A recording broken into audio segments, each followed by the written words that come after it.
Can you hear this? Oh my god, Wait. we're live. Did you hear that? I heard that. Okay, cool. I have The limited doorbell. sound effect options.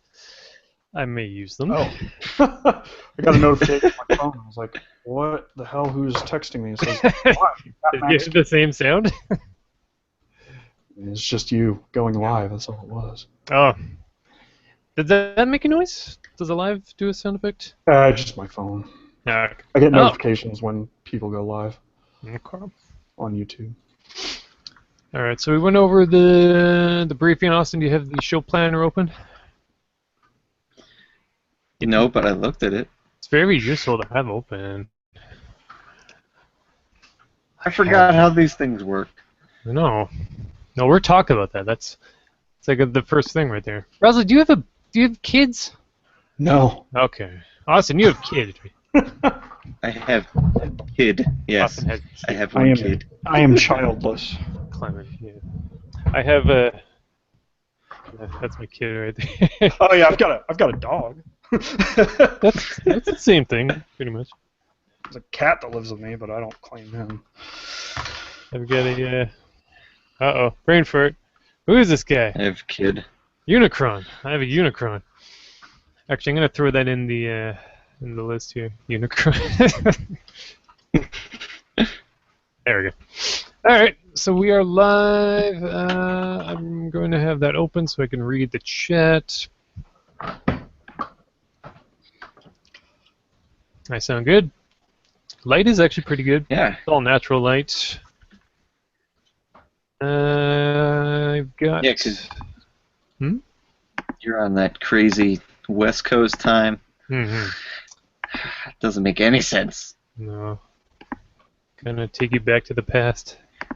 Do you eat breakfast at like 5 at night? Oh, you. And yeah, sometimes. Yeah, if my wife's not home, I Yeah. just eat cereal. There's never a bad time for breakfast. No, no, there's not. I'm trying to. Do you guys have this little links button in the lower right? I'm trying to click on it, but when I click on it, it disappears. Okay, wait. It might be the. No, Okay. anything No, I like got it. Because the camera keeps switching between us. Oh. Okay. So we're live, but we haven't started yet. This is still the warm-up. So I should Warm it up. have... Warm up. What was that song you guys were listening to?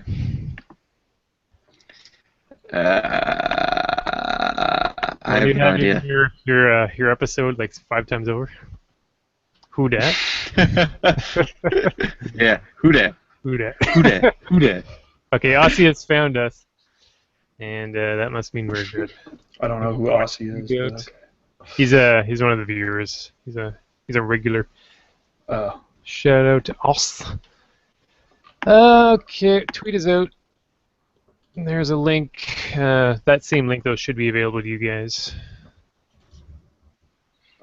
Yeah, I already tweeted it out. He's way ahead of you. Tweeted it out to my. It's my after work too, so I'm still sort of not slightly awake, but slightly not. But yeah, it's an awkward day to do it. The but whatever. retweets. It's good. So I just need the show planner. Everyone's good.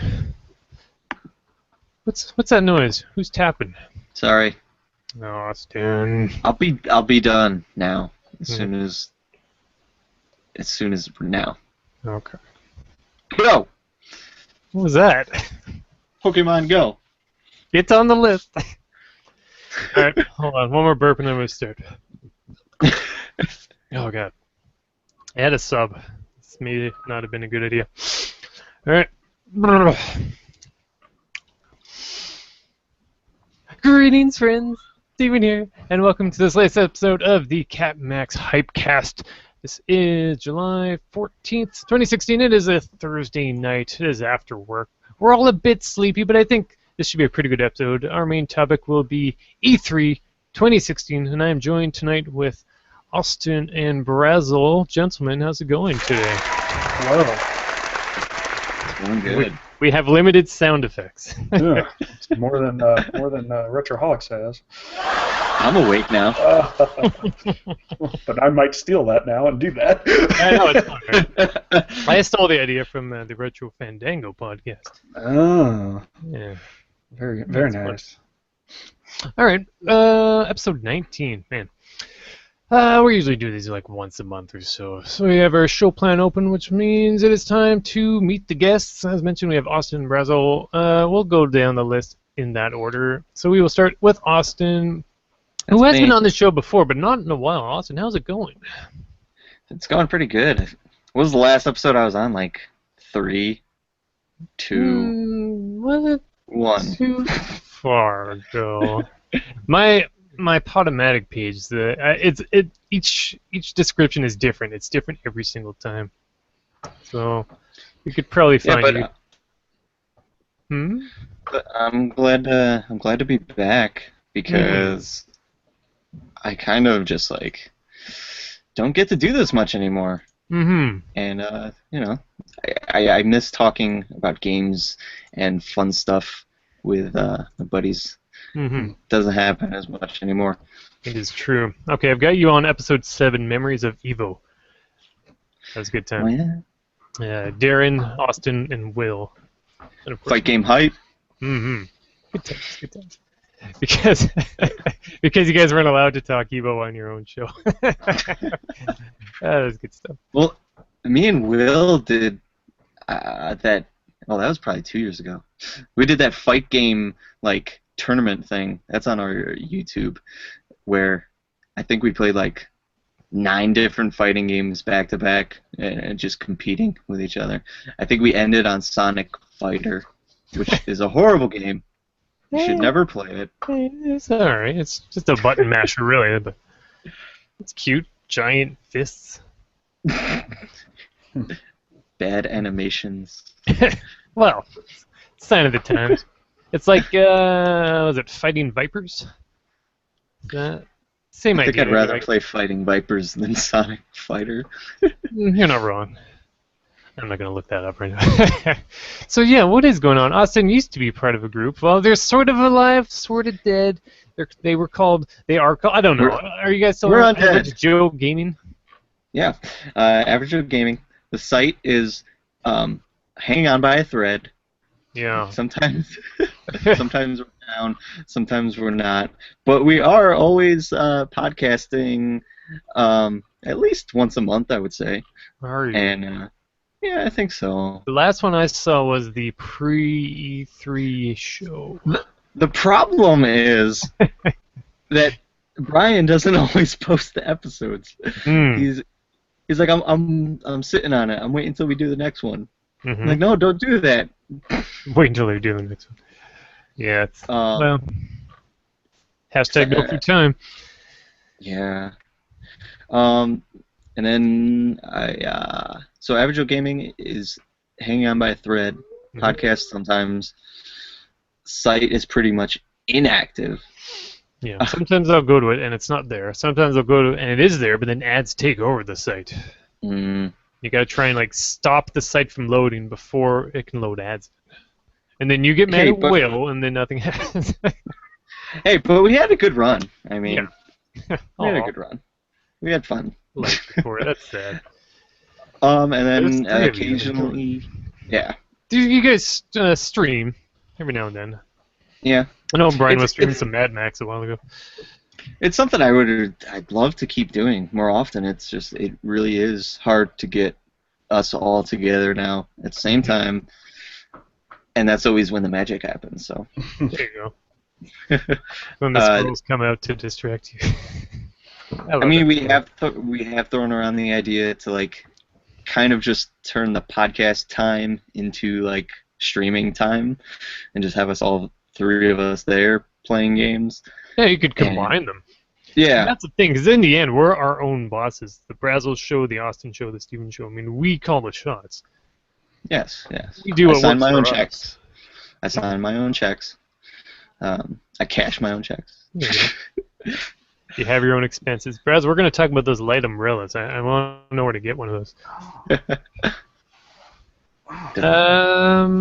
Yeah. Well, what about what's going on with the Invisible Gamer? Are those guys still?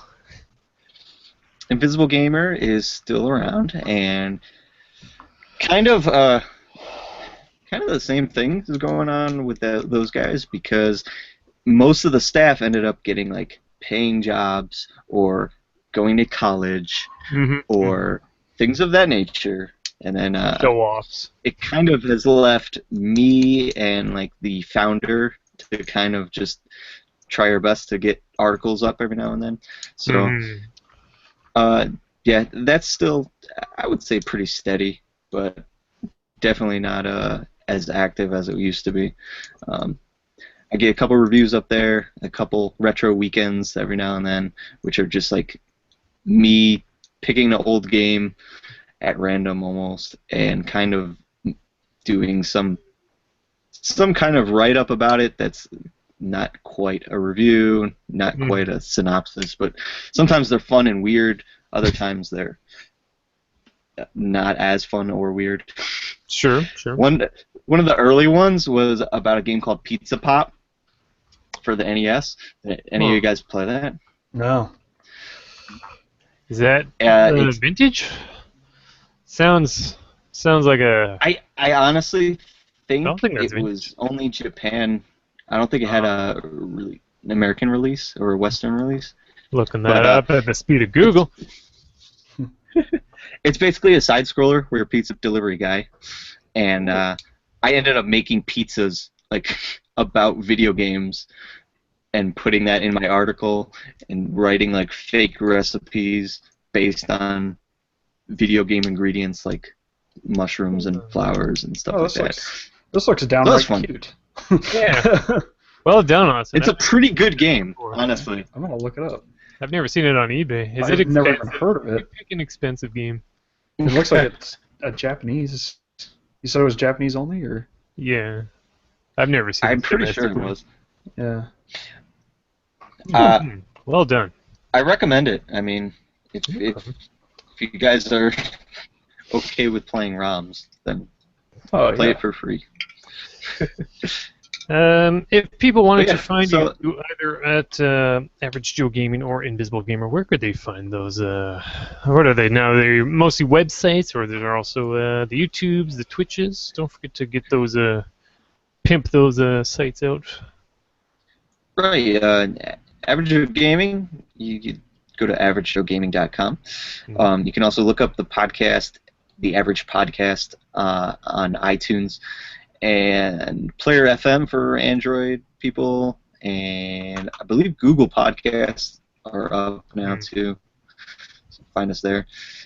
Invisible Gamer is invisiblegamer.net, and you can find those on YouTube. We got web pages for that stuff too. I mean, like YouTube accounts. Okay. I would normally say I'll have all those links in the description of the podcast, but I think I forgot in the last time, so it's entirely possible that I might forget again. Hashtag no free time. Okay, so I've got Pizza Pop on eBay. Looks like the starting bid. Okay, here's one for $60 plus $10 shipping. I think that's a legit cart. So, yeah, the average price seems to be around $100. Pricey Emulation it is. Yeah, that's neat. Apparently, it's made by Jalico. Cool. Yep, it's a Jalico game. Cool, I like that. Alrighty, and before we move over to Brasel, a happy new baby, whatever people say. Thank you. It's not, life of a... She's not that new anymore. Yeah, no. Well, new for us talking. Yeah. Wait, we got the. There you go. Well done. Your boys can swim. My daughter's like a year and a half now, and holy man, it has been a while. Yeah, right. It feels like yesterday I was playing Freedom Wars on my Vita, trying to review it as my fiance was having a baby. Just hold it in. I'm almost done. That's all. But yeah, it's been a trip, and it's pretty awesome seeing that little girl like grow up crazy amounts in such a short amount of time. and it's always fun trying to bribe her and into being like her dad. Nice. Come sit here and watch me play video games. Oh, look, I'm playing Mario music. Don't you want to dance to it? Nice. Just give her a controller that's unplugged in and tell her she's the one playing. That's all you gotta do. But yeah, it's true what they say, and you have a lot less time when you have a child. So I'm trying to balance that a whole lot with the rest of life. Yeah, that game life balance. Man, I don't have a kid. I have no free time. I have a Unicron. It's pretty big. It's almost like a look at that. It is high maintenance. Yeah. Well, his limbs though. I'm trying to keep him steady. That's a cool ass toy, but we'll get into that later. All right. Very good. Well, thank you for being here tonight, Austin. No problem. And Thanks for having me. let's meet up with Hey Yoshi Knuckles in the chat. Welcome to the CAPMAX HYPECAST. And now we'll meet our other guest, the YouTube rising star, almost, if not already, at 1,000 subs. Not yet. He's getting there. He's Getting there. 900 something is? I think it was like 960 something. Yeah, we're keeping an eye on it. We're so Yeah. close. I I haven't had a video out or a real video out in like over a month, so I haven't really been paying that much attention to it. Yeah, 969. nice. Good number. This is Brasel the Gamer. As I quickly get back to the. There you go. Those are fun. I like these sound effects. I need to figure out how to do more custom ones though. Yeah. We'll figure that out. Brasel the Gamer. Now, on our show planner here, both you and Austin have very similar starts. Retroholics Anonymous, dead or alive? What's going on with that group? Those miscreants in the Mega Man character select box. That was a really nice screen layout you guys had. Yeah, we changed it up near the, and I think it might have been the last two. It might have just been the last one. We had a little bit of a different layout there, but we are in the process of planning our comeback. Mm-hmm. There were some personal issues with some of our members, and unfortunately, Exit will be leaving the podcast. No pun intended, right? Yeah, no pun intended. So Exit will be leaving. Mostly because she's kind of fed up with the whole content creation stuff and really not interested in doing it anymore. We still have open communications with her and everything, so it's not like a big deal. So very amicable situation, at least with most of us. Mm-hmm. Not going to get into the personal reasons. No. Yeah. But we are planning on next week, or actually tomorrow. Oh shit! Tomorrow is Adam from Replayability is doing his thing. He's got a new show coming out, and then after that, we're going to start really gearing up for our comeback. And it'll probably be another every 2 weeks kind of thing again. Where we'll be on every 2 weeks talking about all kinds of random bullshit. Perfect. And, yep, looking forward to coming back. Right on. I love random bullshit. I do too. Man, those buttons though. Once I figured out how to add customs, no one will get a chance to say anything. It's going to be a whole show of sound effects. Yeah. Pretty much. All right. Well, thanks for being here tonight. We were going to have you on the last episode, but you were unavailable. Was everything all right? You said something about being in the hospital. We weren't sure. Wasn't in the hospital. I was back and forth between doctors' offices all day that day, and up until about, I think we were supposed to meet at 6 or something, and I was there until 5 or something. It was just a mess. Yeah. I had to go back and forth several times because they kept screwing up my prescription and they wouldn't take it over the phone. I had to go back, and it was like a 40-minute drive for me, and then I got to go drive up there, get the prescription, then drive back to my pharmacy, which is in my town, and they wouldn't take it, and that happened like twice. And it was just a really stressful, pain in the ass day. I wasn't feeling good, and I just wanted my damn medicine. And and by the time I was home, I was just like, I just shut everything off, and then No, it's all good. got onto Twitter, and it was like, "Where's Brasel?" I'm like, "Oh no!" It was trending. We had it written on like milk cartons and all that. Yep. The Manhunt was on. You missed some depressing sci-fi, but I didn't want to get you depressed any further anyways, because it sounds like you're having a heck of a day anyways. Yeah. Did you listen to that episode at all? Huh? Did you listen to that episode at least? I did not. I'm guessing that it sounds like I should go back. Get this guy away from the buttons. Brasel didn't listen to the HYPECAST. Yeah. Thanks, Google. That's okay. I don't know if anyone listens. That's the thing is like with YouTube, at least you get the it's like very obvious how many views you get and all that. Yeah. Comment section, all that. Yeah. Podcast, so there needs to be like a free podcast thing, just like YouTube, but for podcasts. I'll be completely honest with you. I don't really listen to podcasts. I really don't, unless they're like less than 10 minutes long. I don't tend to listen to podcasts. Mainly because the only time I really have to listen to podcasts is at work. Yeah. And my job, my real life job it's all, it's pretty technical, so it's like a lot of analyzing stuff and looking at stuff. So if I listen to anything, it's got to be lyricless music, or I can't concentrate on what I'm doing.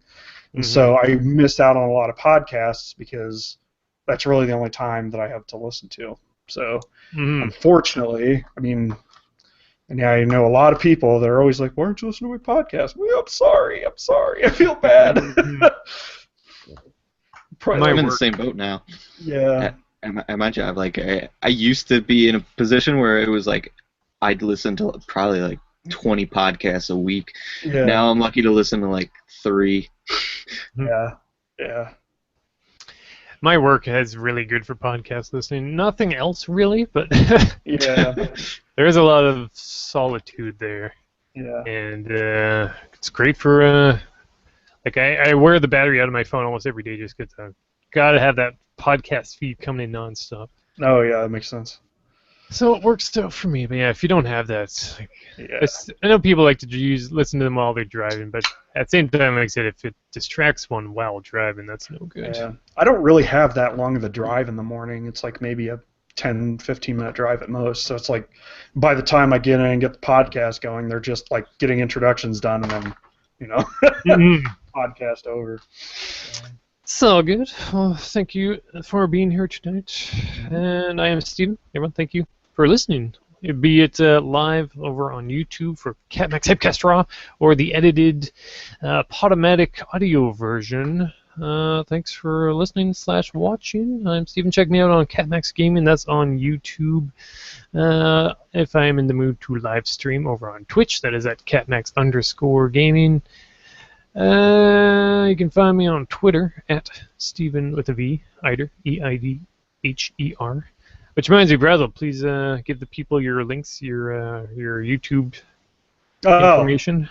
Just look for Brasel the Gamer, Brasel. Nobody ever knows how to spell it. Brasel the Gamer. You look that up on Google or YouTube, and you're gonna find it.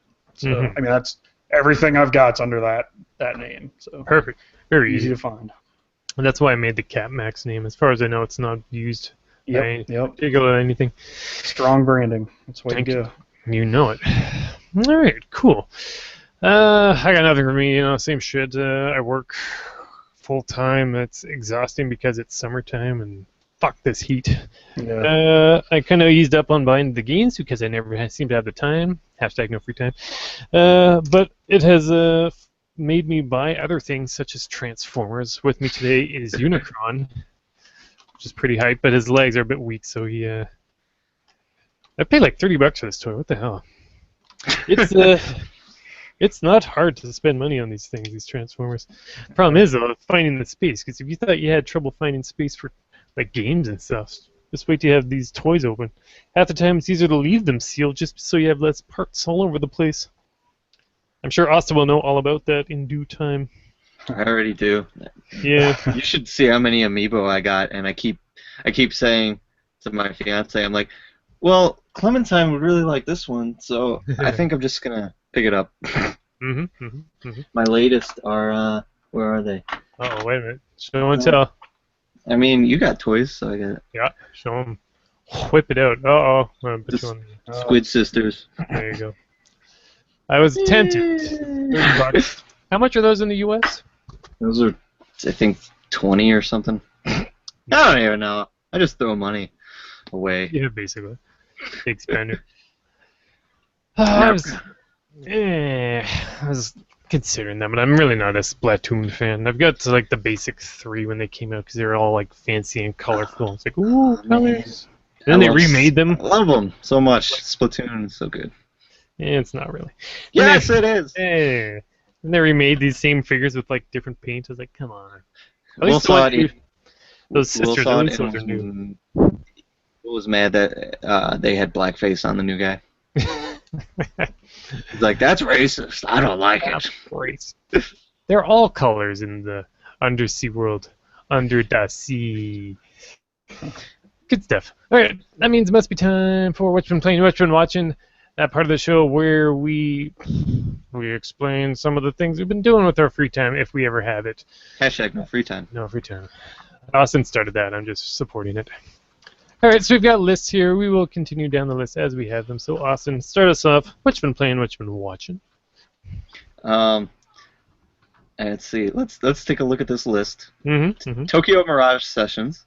It's a JRPG Wii U game that is weird that it even came out over here. It's kind of like any Fire Emblem Persona one. Yeah. Like, I'm just happy it exists, honestly. It's one of those things. Yeah. I'm playing it, and I wish I could be more excited about the game itself. Because I'm not a huge Shin Megami Tensei fan. I played the 4th one on 3DS and liked it.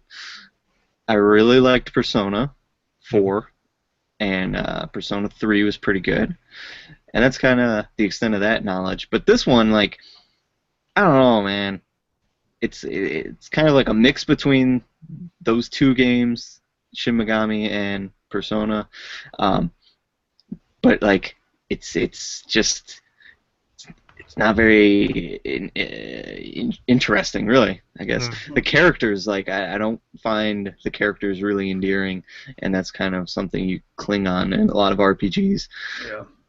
Like, the main character himself is such a blank slate. He almost should be a mute, but he's not a mute.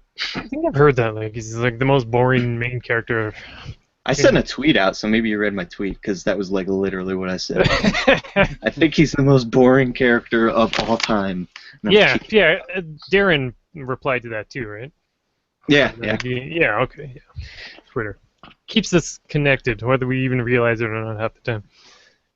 I like Twitter. Twitter's good times. But yeah, Twitter and podcast, man, gets me through the workday.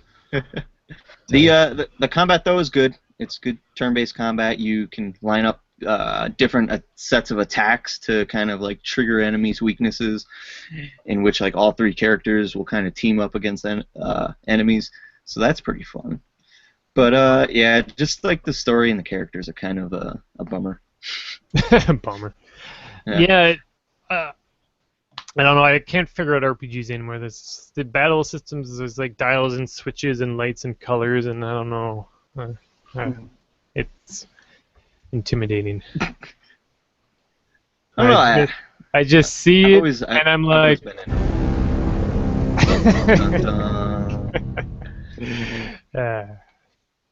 They can be intimidating. Yeah, I feel that way about like. Yeah. Like, I look at Dota or something. Any MOBA, and I'm like, that looks not fun. Yeah. I don't want to learn that. I tried to get into League of Legends recently. Because I had, just like on a whim, there was a position open at Epic Games, and in St. Louis. And I was like, okay, I'll try to, I'll go ahead and apply for that, because, it was like no chance I'd get the job. I just thought it'd be fun. So I was like, oh man, I'm going to try to play this League of Legends thing to kind of figure out what they're all about, and I like got in it and started playing. I was like, nope, nope. Can't do it. Tough to get into those. Yeah. All I know about League of Legends is that video they did for the character Jinx is super cool. That's all I need. I don't know if you've seen that. Maybe I'll take that song into the episode at some point. Maybe not. It's really cool though. It's like a music video. It's like this weird mix of like animation and maybe drawings. She looks like the Joker's daughter. She's one of the legends, I guess, in the league. Oh. That makes sense. Yeah. Alrighty. Also been playing Doom. Mm-hmm. That's been fun. I honestly have no idea how long the story is, but I feel like I'm maybe like 2/3, 3/4 of the way through. The Doom story. Yeah, speaking of Adam, I was so watching funny. him stream Doom, and it's funny when the characters are talking story, and he's just like jumping around in the room. Like boing, boing, ding, ding, ding. That's what's so great about it. Like, you can't do that in any first-person shooter anymore. And you're just vaulting around areas and running up to demons and punching them in the face. Oh man, so good. And it's just like there's no downtime ever. You know, still weird that he can jump and grab onto platforms and such, but whatever. I've definitely heard good things about that Doom. Yeah. Then me and the lady, went and saw The Purge, the new Purge movie. Mm-hmm. I didn't know there was a new She's Purge. she's like a horror nut. Mm-hmm. So that's something I've kind of learned to appreciate over the years. Yeah. Because I honestly never was a horror person, and she's kind of turning me into a horror person. I had a lady friend over once, and she told me she didn't like gory movies, but I forgot about that, and I really wanted to show her 28 Days Later. But never watched it. I'm like, oh wait, this is actually a pretty gory movie. And she's like, good times. And he never saw her again. I didn't. Dating. Where's the sound effects for that? He doesn't want a sound effects for that one. There we go.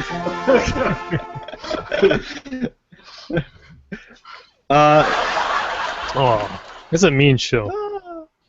It is. Mm-hmm. The new Purge movie was okay. You know, for a third Purge movie, definitely. Third. I wasn't mad. I didn't see. Yeah, a third movie. They made Purge, and then they made Purge Anarchy. Now they made Election Day. Anarchy, God. Dude, that's how they do horror movies. They make. They gotta milk them. Yeah. Yeah, it's like a yearly thing for at least 6 years, and then It's true. Remember when there was the Japanese horror movie? craze. Yeah. It kind of disappeared, and then it became found footage. Yep. I think that's still sort of going. Yeah. No, it's those recent ones. I can't remember any of the names. I won't worry about it. I feel like the recent ones are the indie ones. That's the new thing. The scary movies that aren't very scary. Like Babadook. I like that movie. That was a good one. The Following. Or It Follows. It Follows. That I haven't seen. I think they're good movies, but mixed. they're not really scary. Yeah, your people didn't like Babadook, right? I remember that. My people? Yeah. What do you mean? The average Joes? That's right. Yeah, they like making fun of me for that. But they don't like Pacific Rim either, and they're crazy. Oh, that is crazy. Pacific Rim was awesome. Exactly, that's what I'm saying. You got a sequel coming out soon. They thought Godzilla was better, and I can't agree with that. I just can't. I still haven't seen Godzilla. I should watch it. I haven't seen it. I think it's worth watching, but it's not as good as Pacific Rim. Yeah. To me. Well, Pacific Rim was just Yeah, I'd it was agree. interesting. It was new. It was something kind of fresh. It was cool. Yeah. It's a big robot movie. You don't get those too often in North America. Nah, Right. it was awesome. You barely saw Godzilla in the Godzilla new movie. Yeah. Mm-hmm. He's just hiding in the shadows. It's just those weird electric guys for the most part. Wasn't like Mothra sort of in that movie? Wasn't it sort of like a Mothra? Yeah, they could fly, I think. One of them was a lot bigger. I don't know. I don't need to remember the Godzilla movie anymore. That was a while ago. Yeah. There's nothing redeeming about it. Yeah. Yeah. It wasn't really for me. Alrighty. And Zero Time Dilemma, eh? Oh, yeah. That's that game with the people stuck in rooms, right? That's Saw, the game. Yeah. Pretty much. Nice. Yeah, What are you playing that on? That Vita version? Yes, the Vita version. Yes. And the game's really good. It continues like the storyline of 999 and Virtue's Last Reward. So like some of the characters from those games reappear, but it's basically about I want to say 9 people trapped in a crazy facility, and you have to figure out puzzle rooms to kind of stay alive and moment by moment learn more about what's going on, what these characters are. Each one's like not who they say they are, and it's pretty interesting. It's got this time, I guess, mechanic or just story driving device where before you start a chapter, you pick from like all these tiles just randomly placed throughout the screen, and that just takes place in a point in time that you're not quite sure of. And as you play the game, you kind of start piecing together, like, okay, like I'm starting to piece the timeline together and what's going on. The characters themselves get knocked out and like their memories erased every hour and a half. Sure. So it's very confusing for them. It's very confusing for the player, but as you play, you kind of start figuring things out. Alrighty. In the chat, Rocket Sauce wants us to know that Godzilla was better. He was wrong, but thanks for the opinion. Kick him out. Yeah. Kick him out of chat. He also wanted to shout out Ring. That was definitely one of the ones. And Aussie really likes the sound effects, so thank you for that. I was trying to do the sound effect last time, but the thingy wasn't working, but it's working now, so that's good. Damn yeah. Thingies. Thingies are awesome when they work. Alrighty. Now we have Fernie Meza in the chat. Hello as well. Welcome to our live podcast stream thing. Alright, good Hello. stuff. That must bring us over to Brasel now. Brasel, what you been playing, what you been watching? I'm playing a lot of Mega Man X3. Mm-hmm. Is that for review purposes? Yes, it is for review purposes. Mm-hmm. I have played it 4 times now, recorded it all 4 times. I had recorded it 3 times thinking I was good. I started working on my video, and I'm about halfway done with it. It's taken forever to freaking edit, by the way, but got about halfway through the video, and I get to a point I'm like, I don't have footage for this. So I have to go back and play it again today. So I think you were tweeting that, weren't you? Just about playing it, or no, the part about needing more footage.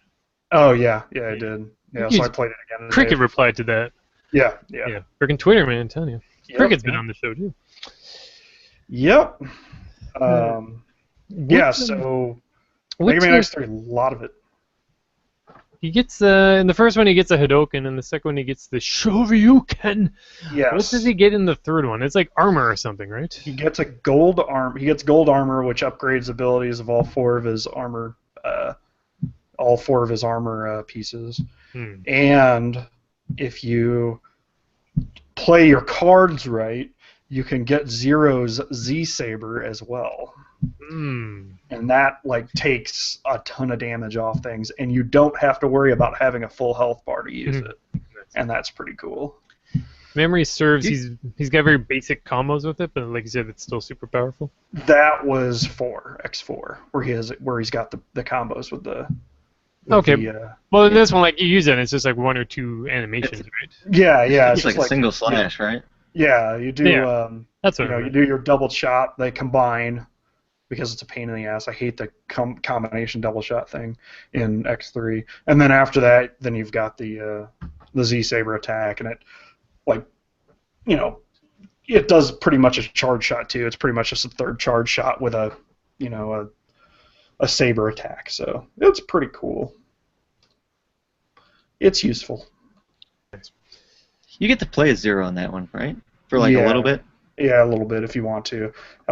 He gets outclassed pretty quickly by X. Yeah. As soon as X has his boot upgrade, then it's like Zero's just not even worth playing, just because he's not as maneuverable. It's a lot easier to get hit, and it's a lot harder to get to places where you want to go on screen and everything. So I like almost never use Zero whenever I play that game. Nice. I feel like that's like the forgotten X game. Oh, that's what some Dr. reason. Doppler, right? Yeah, Dr. Doppler. Nice. I have the box and instructions for that game, but not the card itself. Yeah. Alrighty. And some Skyrim here. Oh my god. Oh. Yeah, I got hooked on Skyrim again.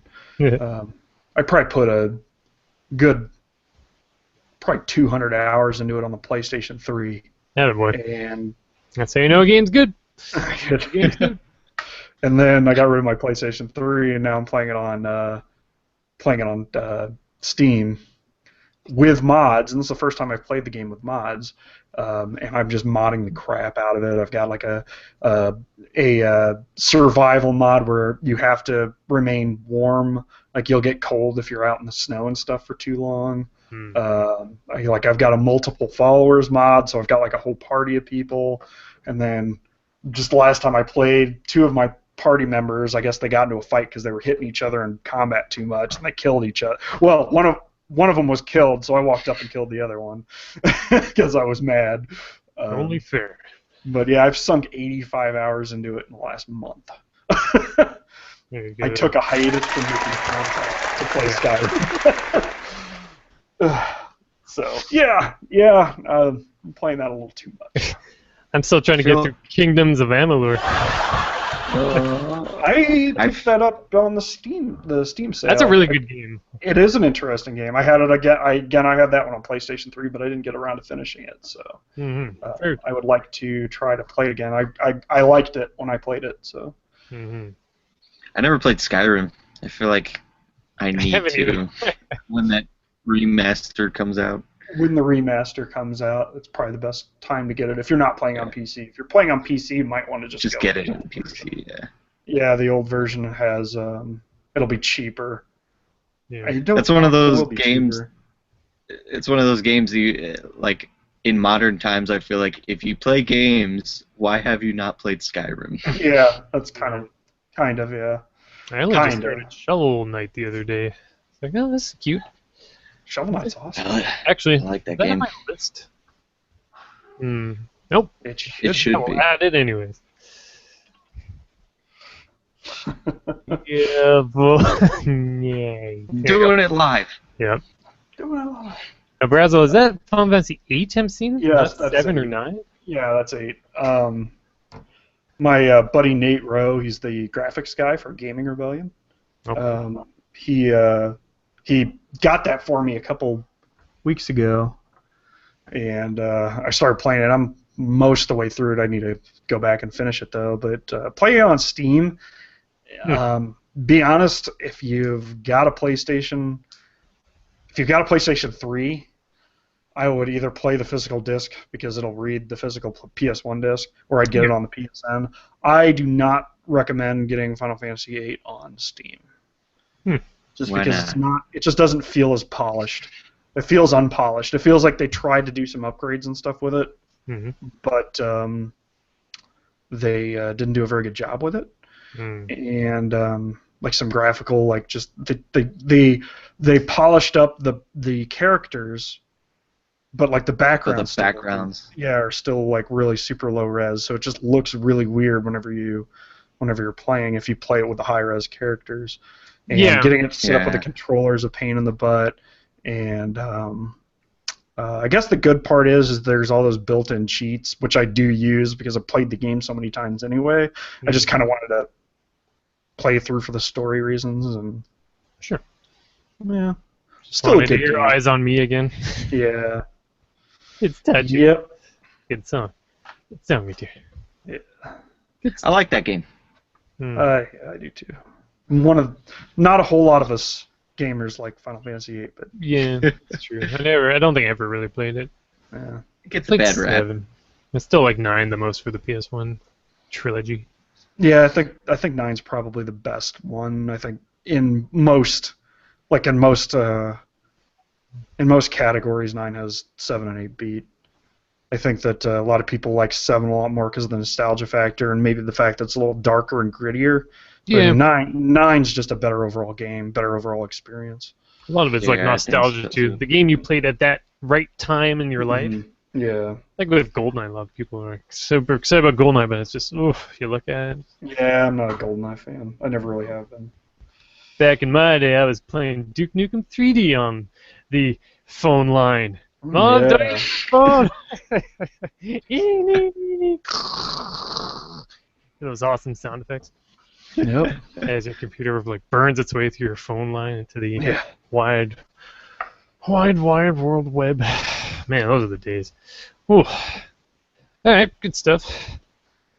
And you got your Warcraft movie. Oh my God. Yeah. I want to hear about this. This is why it's so good to have a show plan we can all see. Man, I have a lot of mixed feelings about the Warcraft movie. I've been playing Warcraft since Warcraft 2 came out. And I played the first one. I played the first one. I played the second one. I got them both about the same time. Played Warcraft 3. Loved Warcraft 3. Played a lot of WoW. So I played a lot of World of Warcraft. So I'm not like a hardcore Warcraft fan, but I am a Warcraft fan. So I wanted to see the movie. You know, I went in knowing it was going to be pretty bad. So I went in with low expectations. And somehow, Uh-oh. it exceeded my low expectations and was worse than I thought it was going to be. Well, I hear. No. I really like liked what they seeing- were trying to do. He was obviously trying to pander to the Warcraft fan crowd. I really think he was trying to do that. The atmosphere, the art direction, the costumes, the effects, everything was spot on. Everything. I mean, it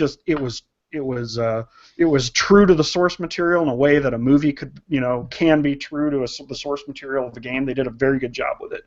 But the editing was atrocious, and it was just like they were just cutting back and forth between factions so quickly that you never really got any kind of emotional attachment to the characters. And so by the end of the movie, people are dying. You're just like, is this movie over yet? Kill them So- faster. I mean, it was cool. Was I supposed to see. care about that character? Yeah, exactly. I mean, it was cool to see, and it was cool to hear all the references to the stuff that, the events in the games and the locations in the games and all that. That was really neat. Visually, it was a really fun movie, but as a movie, it was not good, and it was actually really disappointing. So. Surprising because it's Blizzard, right? I mean, Yeah. I mean, it was a disappointing experience. So. Bummer. Well, On the scale of Final Fantasy Spirits Within and Scott Pilgrim the movie, where does it weigh in? Super you mean Mario from Brothers. good to not good? Super Mario Brothers. I've been trying to. Here's Final Fantasy Spirits Within. Here's Scott Pilgrim. Here's Mario Brothers. It was like a little bit over here. It was not good. It was a mess. It was a mess. Spirits Within was good. I like that one. Uh, They were I need to mad. watch- They were so mad that it wasn't Final Fantasy. yeah, Like I if saw it didn't that have too. Final Fantasy at the start, I think people would have liked it a lot more. Yeah. I need to watch it again. I haven't seen it since it first came out, and I feel like it deserves another chance just to Yeah. be watched as like a regular movie. It's So in this. Kind of like Mario Brothers. I want to see the Mario again. Yeah, I actually bought the DVD not too long ago. It's hard to And find. watched it again. It's interesting. I really actually like. It's a good Like, bad movie. Yeah, it is. It is a good bad movie. And I guess that's the difference between like Warcraft and Mario Brothers. Is Mario Brothers is a good bad movie. It's something you put in, you're gonna be entertained. It's bad, but it's like, it's so bad it's fun to watch. Warcraft, it was like, this looks really good, but man, is this thing gonna be over anytime soon? It was not. It was just not good. Excuse me. All right, cool. I haven't seen a movie in the theater in ages. What's the point? I mean, I just get them for free from the library. I go all the time, man. I mean, that's kind of, my wife and I met in a movie theater, so we go to the movie theater all the time. That's like kind of our thing. So yeah, it's cute.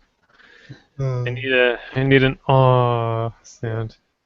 Do I have one? No. You can have a drum roll. Nah. Okay. All right. Good stuff. So, yeah. See, I'm afraid to do any of these games. Like, you got Token Mirage Session, Zero Time Dilemma, Final Fantasy, Skyrim. Oh. I suppose if I gave up Team Fortress 2 or something, maybe I'd have more time. It's just one of those things where you just want to play the comfort game for an hour or two, and then it's like 1 a.m. We're like, shit, gotta get to bed. Yeah. Never enough time. Well, I guess I did find some time because I've got some things to discuss. And we're going to start with some Mel Brooks movies. I'm still working through the Mel Brooks collection. This is a Blu-ray set I bought from Amazon. Oh, man. I just finished watching both Silent Movie and High Anxiety the other day. Once again, like, I want to love these movies like people love Mel Brooks movies, but aside from Spaceballs, that's really the only one I really like. The rest are like, eh. I think High Anxiety was meant to be... Did I say High Society before? Well, anyways, High Anxiety. It's supposed to be, I think, like an Alfred Hitchcock spoof of all the Alfred Hitchcock movies. Because there's like scenes with Vertigo and the birds and all that. It had a few funny moments, but it was okay. Silent Movie, it's literally about this movie director who's basically Mel Brooks hanging out with his buddies and like, hey, we want to make a silent movie like the old days. And the movie is a silent movie, so no one ever talks. Oh, wow. So that's pretty cute. And it was okay. There's one scene where this guy asks one of the main characters to hold his dog as he uses the washroom, and then this other guy, this blind guy, does the same thing as he uses the washroom, but then the first guy comes out and takes the blind guy's dog, and then the blind guy takes the second guy's dog, and that dog is just crazy, so it just like runs away, and then the blind guy's like, ah. That was kind of funny. Nowadays, I don't know if you can really get away with that kind of humor, but yeah. I don't know. That's what I was going to say. I feel like those movies are really like... Lots of... They don't hold up as well if you don't have the reference for like when that comedy was kind of the thing. Comedy was the thing. Yeah. I want to like them. I've got two more that I haven't seen to go. History of the World, To Be or Not to Be, and then we got Spaceballs and Robin Hood. So there you go. That's cool. Maybe I got it for good price, and it's fun to see these movies. They give you something to think about. Next thing on my list is the surprisingly decent Duck Dynasty for the 3DS. What? Well, it was $5 and I was bored. That's usually how it goes with my game purchases. It's not bad, honestly. It's Animal Crossing, but with guns and hillbillies. Do you hunt? Really? Yeah. You go into like those little duck booths where you sit and then you wait and you use like your duck calls.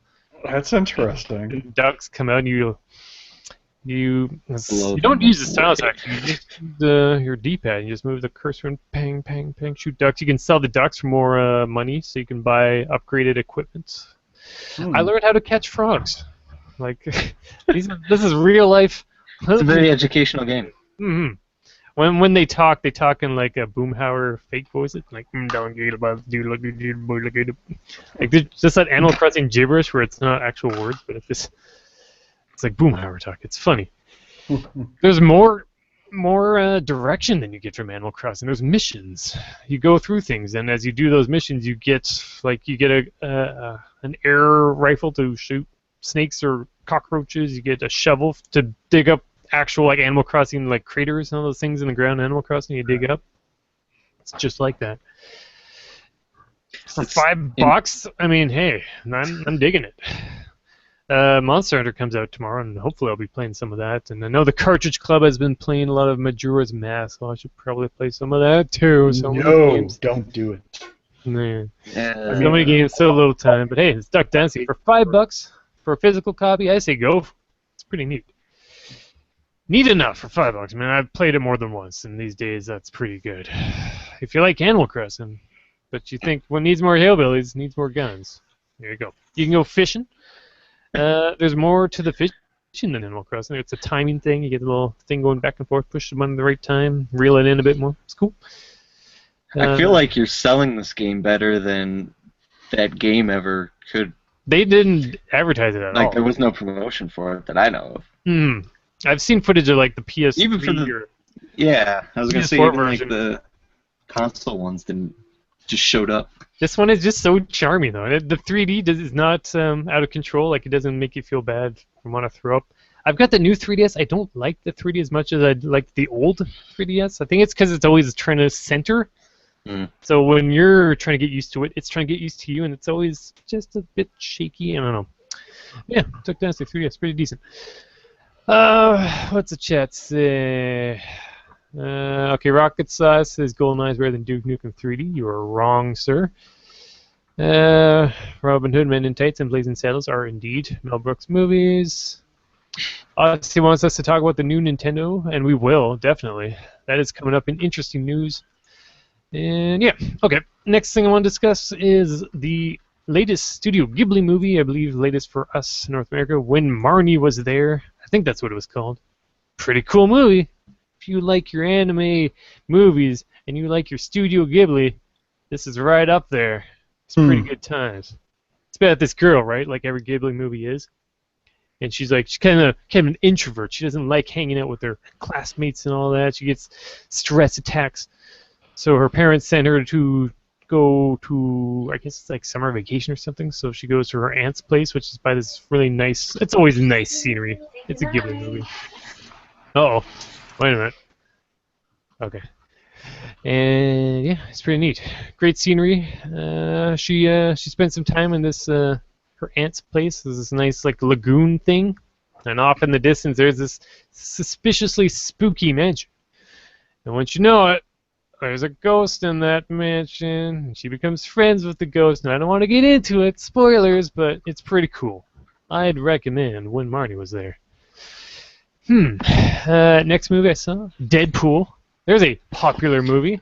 That was pretty good. I saw it recently too. I saw that. Yeah, it's pretty good. It made me realize how much I hate the Avengers movies. I don't like those movies. It's just like rich people. It's like, oh, look at us. We're all billionaires. Look at our mansions and our super mech suits. Look at this guy. He's the Hulk, but it's okay because I can just build another suit. Oh, no. Here's some goons from another planet. Let's beat them up. Then we'll have our own issues. Who the hell is Hydra? I don't give a fuck. Shut up. Get out of here, Avengers. Ultron should have been cooler than he was. He was pretty cool. I still haven't seen the second movie. Yeah, I don't know. You're probably gonna miss a match. He like lifts a thing up and he's supposed to drop it. Like what? Ultron, what are you doing? I used to love superheroes and like Hollywood has destroyed that for me. Yeah. Because there's like 8 new superhero movies every year. It's hard. I think the best part about the superhero movies is that people who don't really give a shit about superhero movies really like the superhero movies. Because that would be me, because I don't give a shit about superheroes. And I'm enjoying the superhero movies. I like them. So That's good. I still need to see Superman versus Batman. I know it's barely not good, and they keep talking about Martha and all that. Whatever, I don't know. I'll see it when it's free at the library, like I do every movie. Yeah, Deadpool, it's cool. It's just fun. I like that it had like that sort of more ground to earth, like you're a super person, I'm a super person. Let's fight for a while. It's gonna be sick. Like Deadpool, he's like Wolverine kind of, because like the bad guy, like he went to the bad guy, he's like, I've got cancer, save me. He's like, okay. So he's like, I'm gonna torture you until you're a mutant, and that's apparently how Deadpool was created. I don't know if that's legit or not, but he's invincible. He's like Wolverine. And then he was like fighting when he was naked, and then he like almost died. Nah, he's Deadpool. He lives forever, I guess. And there's a scene where it's like he goes to fight the bad guy, and he's like, "Yo, Colossus, let's go." And here's some like Supergirl that you hang out with. You're coming too. And then it's like the X-Men mansion. He's like, so it's pretty quiet around here. Where's everyone else? It's almost like we don't have the budget for anyone around here. So what's going on? That's pretty cute. That's funny because I was thinking that. Mm-hmm. And then his boys fight the bad guy boys, and then Colossus fights this like tough chick, and it's awesome. Because there's one scene where her top falls off, and he's like, "Oh no, you put that on, you're a beautiful woman." She's like, "Oh, that's so sweet." And then she punches him in the nuts. It's like, yeah, that was cool. I hope those two hooked up. I really like that couple. Good stuff. And then there's like that goth girl who like gets mad and explodes. She makes like explosions. I don't know. She's kind of annoying. Yeah, and the bad guy was basically Scott Pilgrim. Like he was nothing at all. He was just a guy that is like athletic, but he has no pain sensors or something. Yeah. The Ajax guy or whatever. Francis. Just a fun movie. Just like, yo, I'm this crazy guy. I'm more or less invincible. I cut my own hand off because Colossus wants to bring me in to the X-Men school. And then his hand's like flipping him off. That's awesome. That's cute. Yeah, fun movie. And then there's that little thing at the end where it's like, oh, you're still here? You're hoping for some secrets, some spoilers? Okay, well, we're probably going to do Deadpool 2. And Cable will be there, so that's fun. We don't know who's going to play him yet, but yeah, look forward to that. I was like, yeah, cool. Fun movie. I will look forward to that. Mm-hmm. He's like, a bionic arm, time travel, it'll be a hoot. Cable in Deadpool 2. Okay, I got Unicron there. Because this just came in the mail today. He's pretty cool. That's a big-ass Transformer. He's missing a bunch of parts, but it's like $30 on eBay, and I'm like, yeah, that's cool. And that's fun. Been buying a bunch of Transformers. That's not news for anyone who follows me on Twitter. But man, these Transformers, the selection, the stock, not so good sometimes. I'll go store to store, and they'll be lucky to get a stock of new figures in, and then they're gone like a couple days. It's brutal. I have a buddy who is trying to, like, he's got a toy store online now. Like a buddy, like a guy I went to high school with. Like I know this guy really well in real life. Okay. He's been like going to all the toy circuits and everything and selling stuff at really good prices because you get them here in the St. Louis area, and our cost of living and everything is lower than a lot of the rest of the country. And even like 4 hours away from us, Chicago is like everything's like way more expensive. So he'll go up to a con in Chicago, bring a toy that everybody else in the country and in Canada and everything's getting for like $50-$60, and he's got it for $20. And he makes a killing. So they're all like, he just brings a bunch of them. Huh. Sounds like a pretty good racket. Yeah. Cool. Shovel Knight, we mentioned that a bit ago. It's pretty good. I think I'm halfway through already. Like I played it, gave it a go one night, and then I got achievements at halfway. What, am I halfway done through the game already? Man, better slow down. Haven't played it since. Yeah, it's good. You do the DuckTales pogoing thing. You hit people with your shovel. You get like special bonus items that do like bonus perks. They kind of feel like cheating. They got a couple where you're just like invulnerable for a couple seconds, and you can sneak through a lot of situations with that one. Yeah, it's fun. Cool game. I'm not as hyped as the internet would seem to be for Shovel Knight, but yeah, it's a good game. Probably a lot better than Mighty Number 9, which I have not played. I have not played it yet. Yeah. Neither have I. I played Gunvolt. I'm trying to get back into that. It's okay. It's not even on the list. It's whatever. What was the Mighty? other one that was like Gunvolt? That was by the same people. There was another one. I don't remember. It's like Mighty Gunvolt. They made like a retro themed version with those characters. Yeah, I think there was a Azure Striker. Something. No, that's the same. I'm thinking of something completely. It is completely totally. Yeah, Azure Striker Gunvolt. That Mighty Number 9. Are you thinking of another Mega Man-ish game? Yeah, it was like you play as like a little police officer chick. Oh, Mighty Switch Force. Yes, that's the one I was thinking of. Yeah, that's more puzzle though. Yeah. Surprisingly, I didn't expect it to be as puzzly when I first played it. Yeah, me too. It's kind of annoying. The second game has a fantastic credits song. I love that song. Nice. And finally, Game of Thrones! It's over! Oh, I need a sad sound effect. I'm going to have to mute this. Oh, No, Yeah, I'm me not gonna. too. I'm not gonna spoil anything. Steve, you're the only one talking right now. Yeah. I I didn't watch the two entire. seasons behind. Yep. I'm getting caught up this weekend. Oh, dude, do it. Do it. Yes. So good. But Oh, I man, know, I know. I'm not gonna. It's one of the things where if you even say a name or place, it's like don't say anything. I've heard too much. But it's cool, super cool. I will say that it's nice that this season ended. Like it ended in a smart way. Like remember when? I don't know. Did you guys keep up with Walking Dead? Kind Yeah. of. Like how there's a guy who's like, I'm gonna kill one of your people, but Oh you're no, not I gonna haven't, I know haven't which been one that, it I'm is. not that far into it now. It's like, oh, cliffhanger. This The like worst cliffhanger ever. so annoying. It does nothing to Not help interesting anyone. at all. Yeah, it's Yeah, just annoying. it's stupid. Like this was a smart cliffhanger. Like they definitely left you thinking that more was coming, but at the same time, it's a good end point because there's just like it's kind of a calm. So it's very smart as opposed to the stupidity of Walking Dead. But I mean, I'm still gonna watch Walking Dead too. Yeah, Game of Thrones. Damn good show. It's a bummer that we stopped doing our live streams about each episode, but you know, it is what it is. Hashtag no free time. Yeah. But yeah, it's gonna be a long wait until the next season. And they killed two of my favorite characters. It's bullshit. Oh well. Oh well. Good thing I don't know who they are, Steve. Not gonna say. Don't ever. I actually do know. I don't. I keep up with spoilers just because. It's hard not to, but yeah. Yeah. Oh well, what can you do? We gotta wait. Wait for Game of Thrones. Alright, I think that about wraps up which one playing, which one watching. So that means it must be time for a break. But after that, we're gonna get back to the return, because it's actually news, the return of the Nintendo Watch. But first, some music.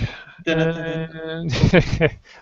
hold on. We're about to go to break. But everyone, thank you for listening to this latest episode of the CAPMAX.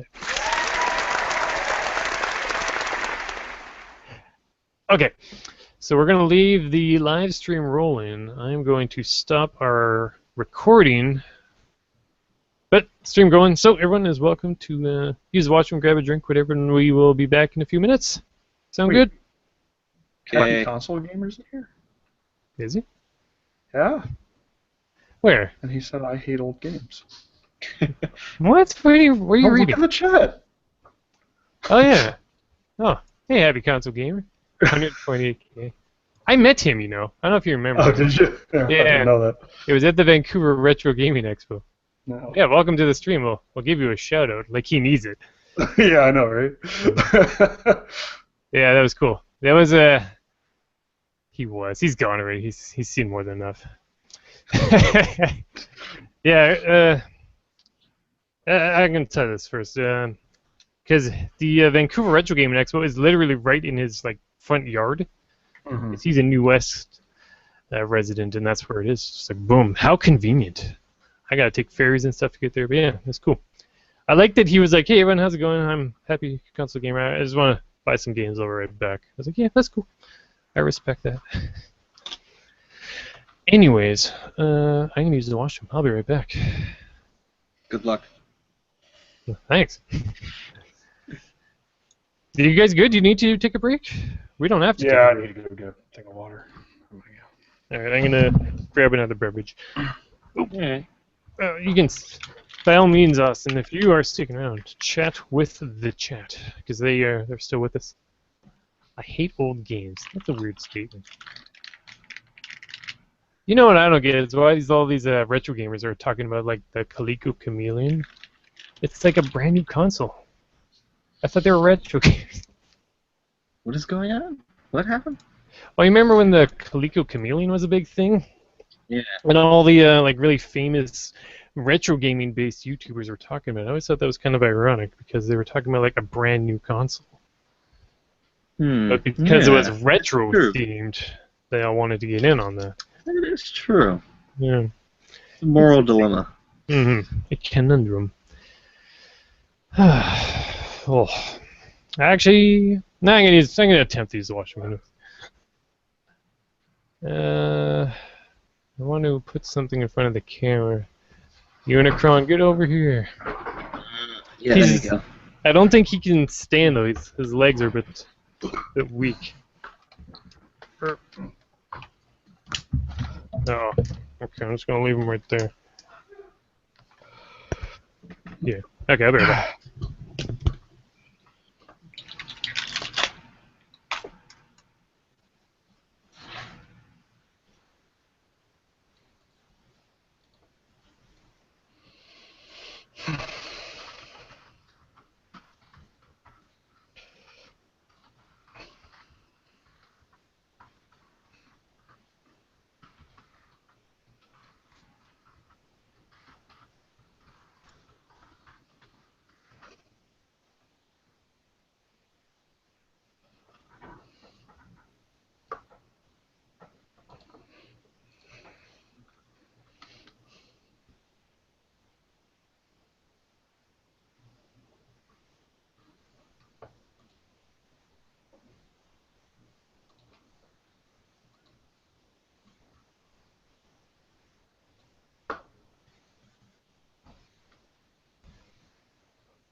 All right.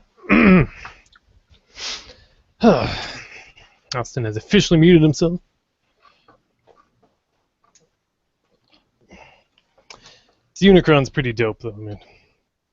This is a dangerous hobby to start doing, but it's pretty fun. I've got a friend in Steam that wants to visit BC and Victoria and all that. It's like, why? That's cool, but it's like, why? Costs extra. You gotta take the ferry and all that. Oh. All right, everyone back. Everyone good to go? Yes, sir. All right, cool. I'm gonna start recording. It's a lot easier if I just stop the recording when we take these little breaks, because then it's less editing work later. Yay! Smart. Mm-hmm. You know what I do to edit is I don't edit at all. I just put it all up, and if something is offensive later, I'm like, I'll listen to it at work. I'm like, maybe I'll cut that. Then I'll just make it version 1.1. It's just faster. It's smarter. All right. So what's going on? Chat is as it was. I shouldn't have had this. I've got a Dr. Pepper. I'm going to regret that. Should just have water. Oh. I haven't had a soda in a month. By choice? Kind of. I need to do that. I'm bad. Yeah. I did break and have an energy drink 2 nights ago, but the medicine I'm on are narcotics.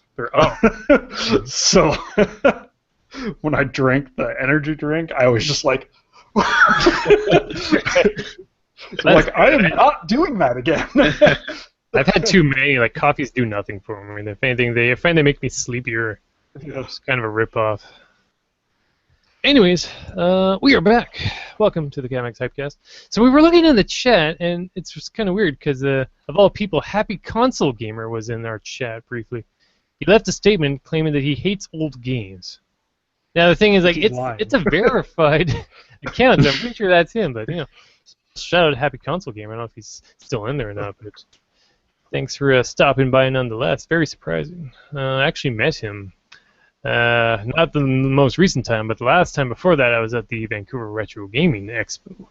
Just real quick, he was mostly there to buy games. I actually really didn't see much of anyone at this more recent one.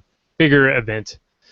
Of course, check out my YouTube channel if you want to see some footage of that event. But anyways, it must be time for the Nintendo Watch. A segment we haven't done the last few episodes because there really hasn't been a whole lot to discuss. Nintendo's been pretty quiet about their NX. Too quiet. Yeah, as if they weren't even there anymore. I mean, they did like a Star Fox or something, maybe a Zelda remake, something. Who cares? No one really cared. Whatever, Amiibos, I don't know. But now, there's actually news. Let's get right in there. So Pokemon Go is kind of a big deal. Kind of? Yeah, just a bit. Has anyone here played Pokemon Go yet? I caught a Tauros today. What? Yeah, nope. I played pretty good amount. But what do you do in this game? Like, I know you walk around in the real world and then you see like thingies on your screen and you like. It's almost like a geocaching app.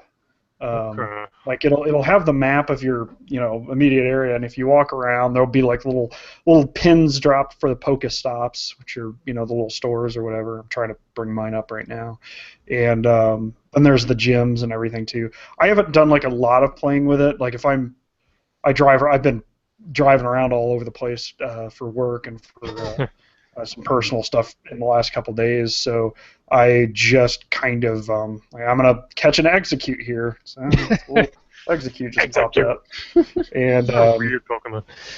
And you just catch the Pokemon. I don't really know what else you do with them yet because I haven't really had a chance to really mess with it.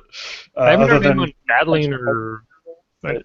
It's kind of fun. It's kind of neat. I drive up and down my street. I've got kind of like a little main street area here, and whenever I come home, I go through Main Street, and there's like all these shops on either side and everything. It's just constantly people have been outside Like, you know, right after it rains, they're like everybody will come out, and then they're all like walking around with their phones in front of their face. They're all playing.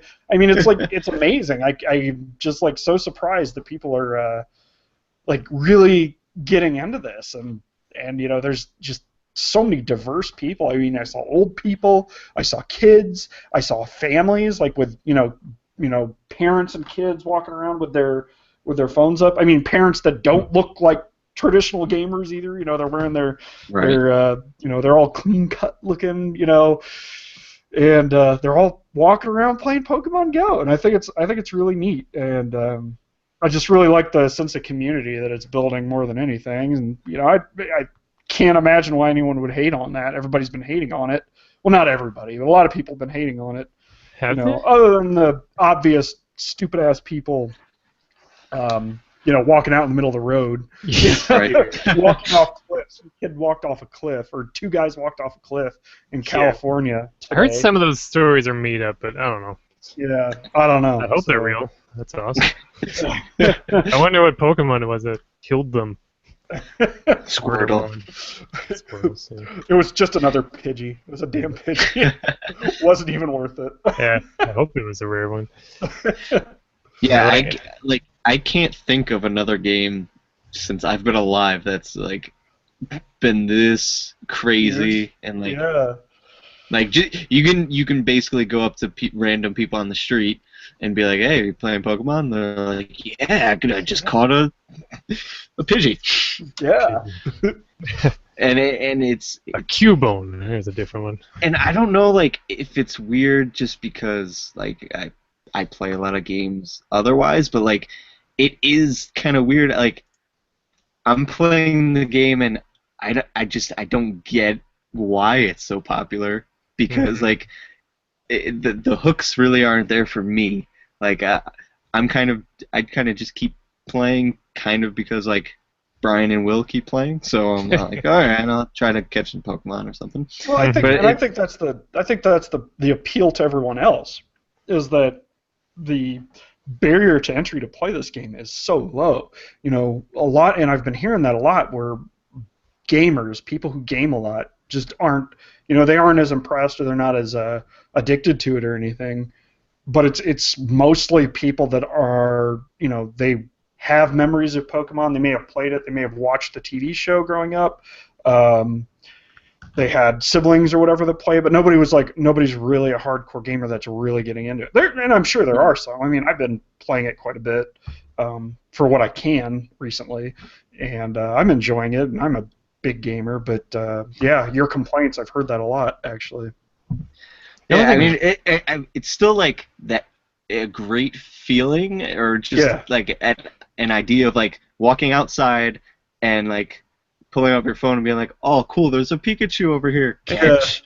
Like, just that alone, that action, like, is really awesome. And I love that it's so huge that like people are meeting each other and hanging out and stuff like that. That's awesome.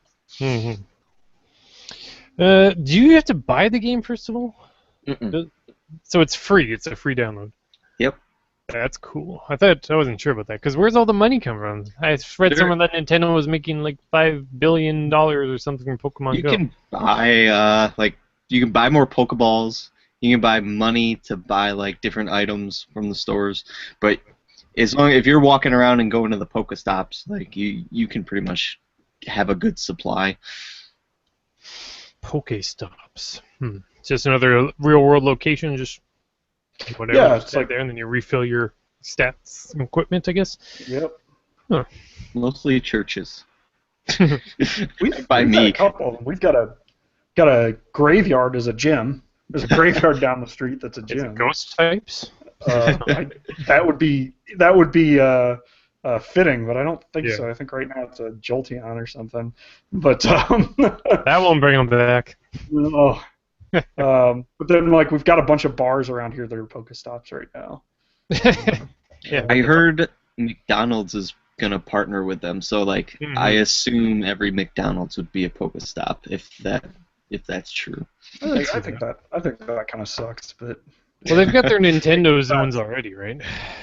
Like you can, when they do special promotions involving Street Pass, or McDonald's is always a part of that. Mm-hmm. Is it really? I didn't know. Yeah. I don't know. I don't do McDonald's too often, so. Like when they do their national Street Pass weekends, like if you go to McDonald's, you'll basically instantly have all your Street Passes full of people from all over the place. So I'm guessing it's that similar idea, but Probably. just Pokemon Go related. Yep. Well, it's good that it's so popular. Like you mentioned complaints. The only complaints I've heard are people complaining that everyone's talking about Pokemon Go. Yeah. It's like, okay. Yeah, it's good. I'm glad it's doing so well. Every time somebody makes that complaint to me around in this area, I was like, all right, well, when it's baseball season, that's all you guys ever talk about, because that's all anybody talks about in St. Louis during baseball season is fucking baseball. So it's just like, Sorry.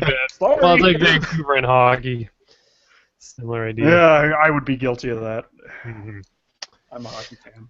Although it's the last thing on our list here, I'm kind of concerned that with all this love for smartphones, that maybe an NX might end up being a smartphone or some junk, as I have it written. Still don't know. Still no NX. I kind of think that it might be. Really? Yeah, I kind of do. Oh. I think it's going to be a smartphone that you can stream to your TV, or you can hook up to your TV in some way, and maybe like a Bluetooth pair a Wii U Pro controller to it, because you got to remember that when we'll get into this a little bit later, Breath of the Wild was talked about at E3. They wanted it just to be a controller experience because looking down on that second screen was too much, right? So if they're going to release it on the NX and they want a controller experience and not like a touchscreen experience, that kind of gives us some clues that the NX is at least going to have some kind of controller input. So, but I still kind of strongly suspect that it'll be some kind of hybrid. Like Nintendo's trying to branch out right now, and they're trying to bring in, like, capture all those gamers, those former gamers, those people that don't game a whole lot or aren't going to go out and buy a PS4 or an Xbox One. They're going to try to bring those people in, and we've seen that recently with the mini NES, which I think we're going to talk about in a bit too, and and Pokemon Go. They're bringing all these non-traditional gamers in, and I think that's what they're going to continue to try to do with the NX. So I would not doubt it if it ended up being a smartphone. Yeah, could be. I kind of almost feel like the fact that they have decided to put their games on smartphones, like that almost seems like, why would they end up releasing something like their own smartphone? Like, yeah. I definitely see the hybrid thing. Like, I mean, everybody's been talking about, like, basically a 3DS, like, Wii type thing, Mm-hmm. But I almost feel like, why, if they're putting their stuff on phones, why would they come out with their own phone and almost kind of like, yeah, I don't know. I guess it doesn't really matter. It's a good train of thought, but you also got to look at the nature of the apps that they have released so far. Just the two.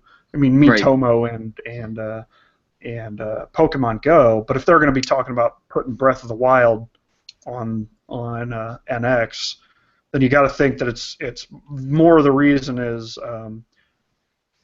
The reason why it could be a smartphone is more that it's going to be more powerful than most smartphones that we see. Oh. You know what I mean?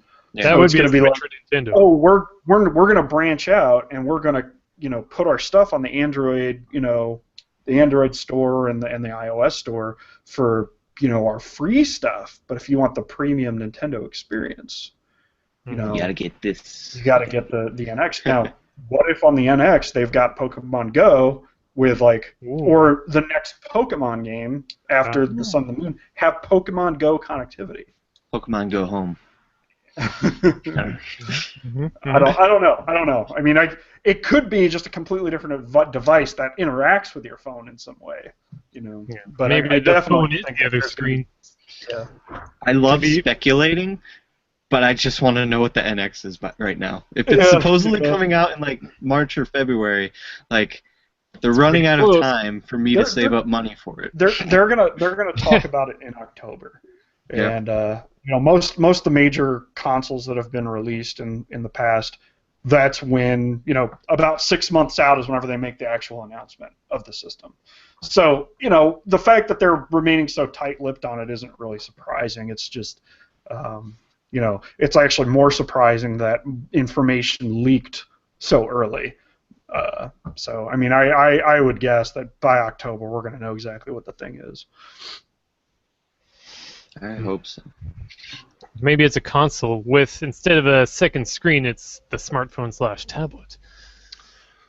Thus bridging the gap between consoles and smartphones because it's both. Yeah, that's what it's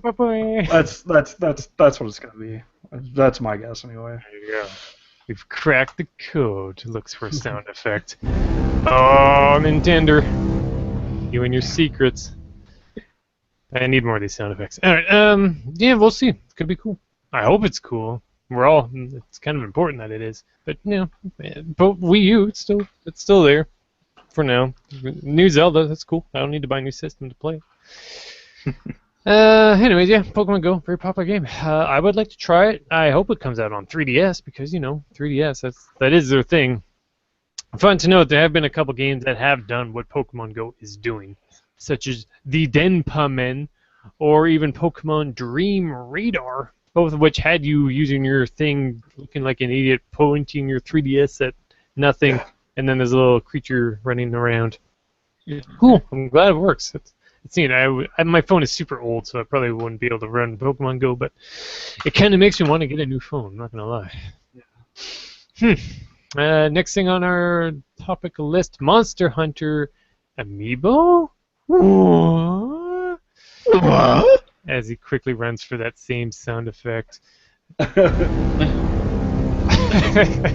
should just leave that open. I need to have the two screens. So Monster Hunter Story is a game that has not been announced for North America, at least not yet. A game that looks pretty darn cool. It's almost not unlike a Zelda-ish game, because you're like a little kid and you're running around having adventures. Instead of killing the monsters, though, you're befriending them. And now you're having fun, like prehistoric hijinks, and you're riding on a Lagombi and a Lagiacris and all the names. Plesioth. Brachydios. Chime in, boys. Name your favorite monster. Tyrannosaurus. Rathalos, that's a good pick, too. Mastodon. But not only is this cool game coming out in Japan for now, but they get Amiibo, too? Come on. Come on. We're getting, tomorrow, as of our recording, Monster Hunter Generations comes out. That is something I'm looking forward to. I'm kind of tired a bit of the traditional Monster Hunter experience, and this Monster Hunter Story game is coming out. It's all super cool, and it gets Amiibo. Come on, I love Amiibo, and I want Monster Hunter Amiibo. It's so cool. And they look to be some of the most elaborately designed Amiibo too, not unlike the one made for Twilight Princess with the little lowly chick riding on Wolf Link's back. They're all like monster, with a little kid riding on it, who I guess is a character from the game. That's super cool. There's a Barioth one. A Barioth one. Austin. I haven't looked at them. I should look at them. Quick, load up the pictures. You got seconds to go before it becomes awkward, and I have to edit it out, and I never will because I'm lazy. Oh, no. Hashtag no free time. I typed in Amiibo Monster Hunter. Look at those things. They're so cool. Now, there's that giant-headed cat guy. I don't like the look of that. No one really does. It's like focus tested. But you looked it up. There's like kid who looks like Wild Kid. He's got like the furs on, and he's riding a Rathalos. That's super cool. And these other ones I mentioned, they're like a season or series 2. That's not even out yet. As far as I know, this original series isn't even out yet. I wanna. There it is. Those are pretty cool. You got that kid riding a Rathian.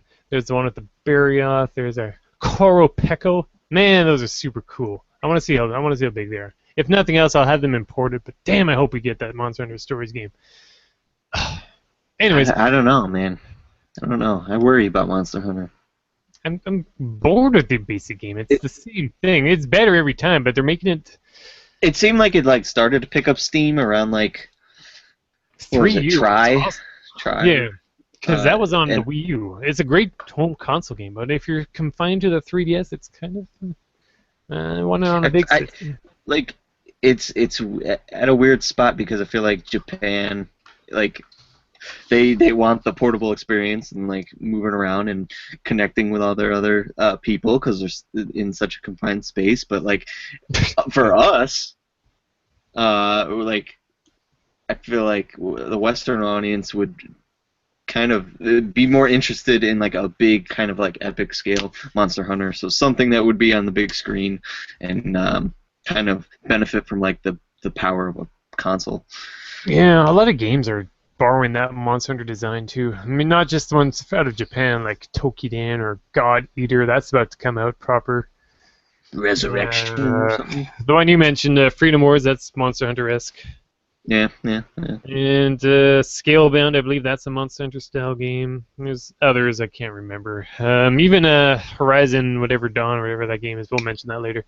That's Forza Horizon. Perfect. Monster Hunter. Sign me up, dude. Monster Hunter races. Oh, so good. We get an applause for that. Monster Hunter Racers, I want it. Hashtag all my money. Sign me up. Okay, moving on. Speaking of Amiibo, real quick, Mm-hmm. aren't they supposed to make like a Cloud Amiibo because Eventually. he's in Smash Brothers? Eventually. I really want a Cloud Amiibo. They got to craft it and all that. Did you get your Rob Amiibo? Look at that guy. Look at that. Yeah, I got him somewhere. Yeah, He's that's somewhere. little Game & Watch. I Sonic stepped on Amiibo. his hand though and I broke him. No. I glued it back together. He's okay. You get an angry sound effect. Oh no! Don't do it. Wait, looking for it. Need more. No, you get a gong. Good times. Got the Ryu one. That was cool. Yeah. I have that. I haven't opened it yet. Same thing. I don't know. What do you use them for? Like, at least Shovel Knight's getting some use. You guys see that Shovel Knight in Gunvolt 2? There's some Nintendo Watch news for you. That's pretty cool. I like that. Anyway, moving on. I gotta get away from this Monster Hunter talk. There will be a wee bit more at the end of the show, but here's the freshest news of the night. Mini NES announced. Let's Google this up because I hear there's now an official Nintendo page for the NES. It's a classic NES or something. Yeah, Classic Nintendo. It's basically an HDMI plug and play that runs NES ROMs, but it's like a tiny like handheld NES console. It's super cool. It's got 30 classic NES games. Apparently, this thing can't play NES carts though, which is kind of bullshit. Nope. No, it's not bullshit. Yeah, it's kind of bullshit. Actually, I will be. Get an NES if you want one. I haven't. No. It's not because it's I know. I'm not. I had this discussion with the Heavy Metal Gamer on Twitter because the same discussion could be made with any collection of ROMs. Well, you know what I mean? Like they could always have more in there, but I mean it's super cool for what it is. No. Oh, here you go. I'm almost positive that me and the Heavy Metal Gamer probably do not have the same opinion on it. Yeah. Well, he's not here. Nothing against the guy. It's just that we both have very differing thoughts on a lot of things. Yeah. No, and I guess I'll bring it up here. I actually wrote a whole article on it. I'm going to actually do a video on it this weekend for Gaming Rebellion. Mm-hmm. But it essentially Nintendo's not targeting us. If anybody's watching this video, or if they are watching, or they're hanging out with anybody in this, targeting us. they are definitely not targeting us. Totally. They're targeting my brother. I agree. Who doesn't play games anymore. Or Yep. they're targeting my cousin who This is like a married dad or and- grandpa gift for Christmas. Yeah. You know? Yeah, that's exactly what it is. And they're going to make a killing off this shit. Oh yeah. Because there's so many people have so many good fond memories of Nintendo, but they don't play games anymore. They don't But wanna for play a Wii $60, they're going to play something that's easy to hook into your TV. And had they put a cartridge slot in there, or had they given it online connectivity, or put more games in, that's more licensing they've got to worry about. That's more production. That's more R&D. That's just more money. That's more overhead. So that's going to inflate the price of the product. So it's going to be $150, $200 rather than $60. Mm-hmm. And if they're using the virtual console technology, which I'm sure they are, judging by the type of controller that they're using. then it's almost definitely there was like no R&D. It's just like throw the modify the virtual console a little bit, throw it on this little Raspberry Pi like device, put it in a nice little case, and we're good to go. Mm-hmm. So, and it's just like, let's just ship these out for $60. Make a quick buck off this shit. It's going to outsell the Wii U for sure. So Yeah, it's going to be like their holiday item. It So, definitely will. Sad trombone followed by laughter.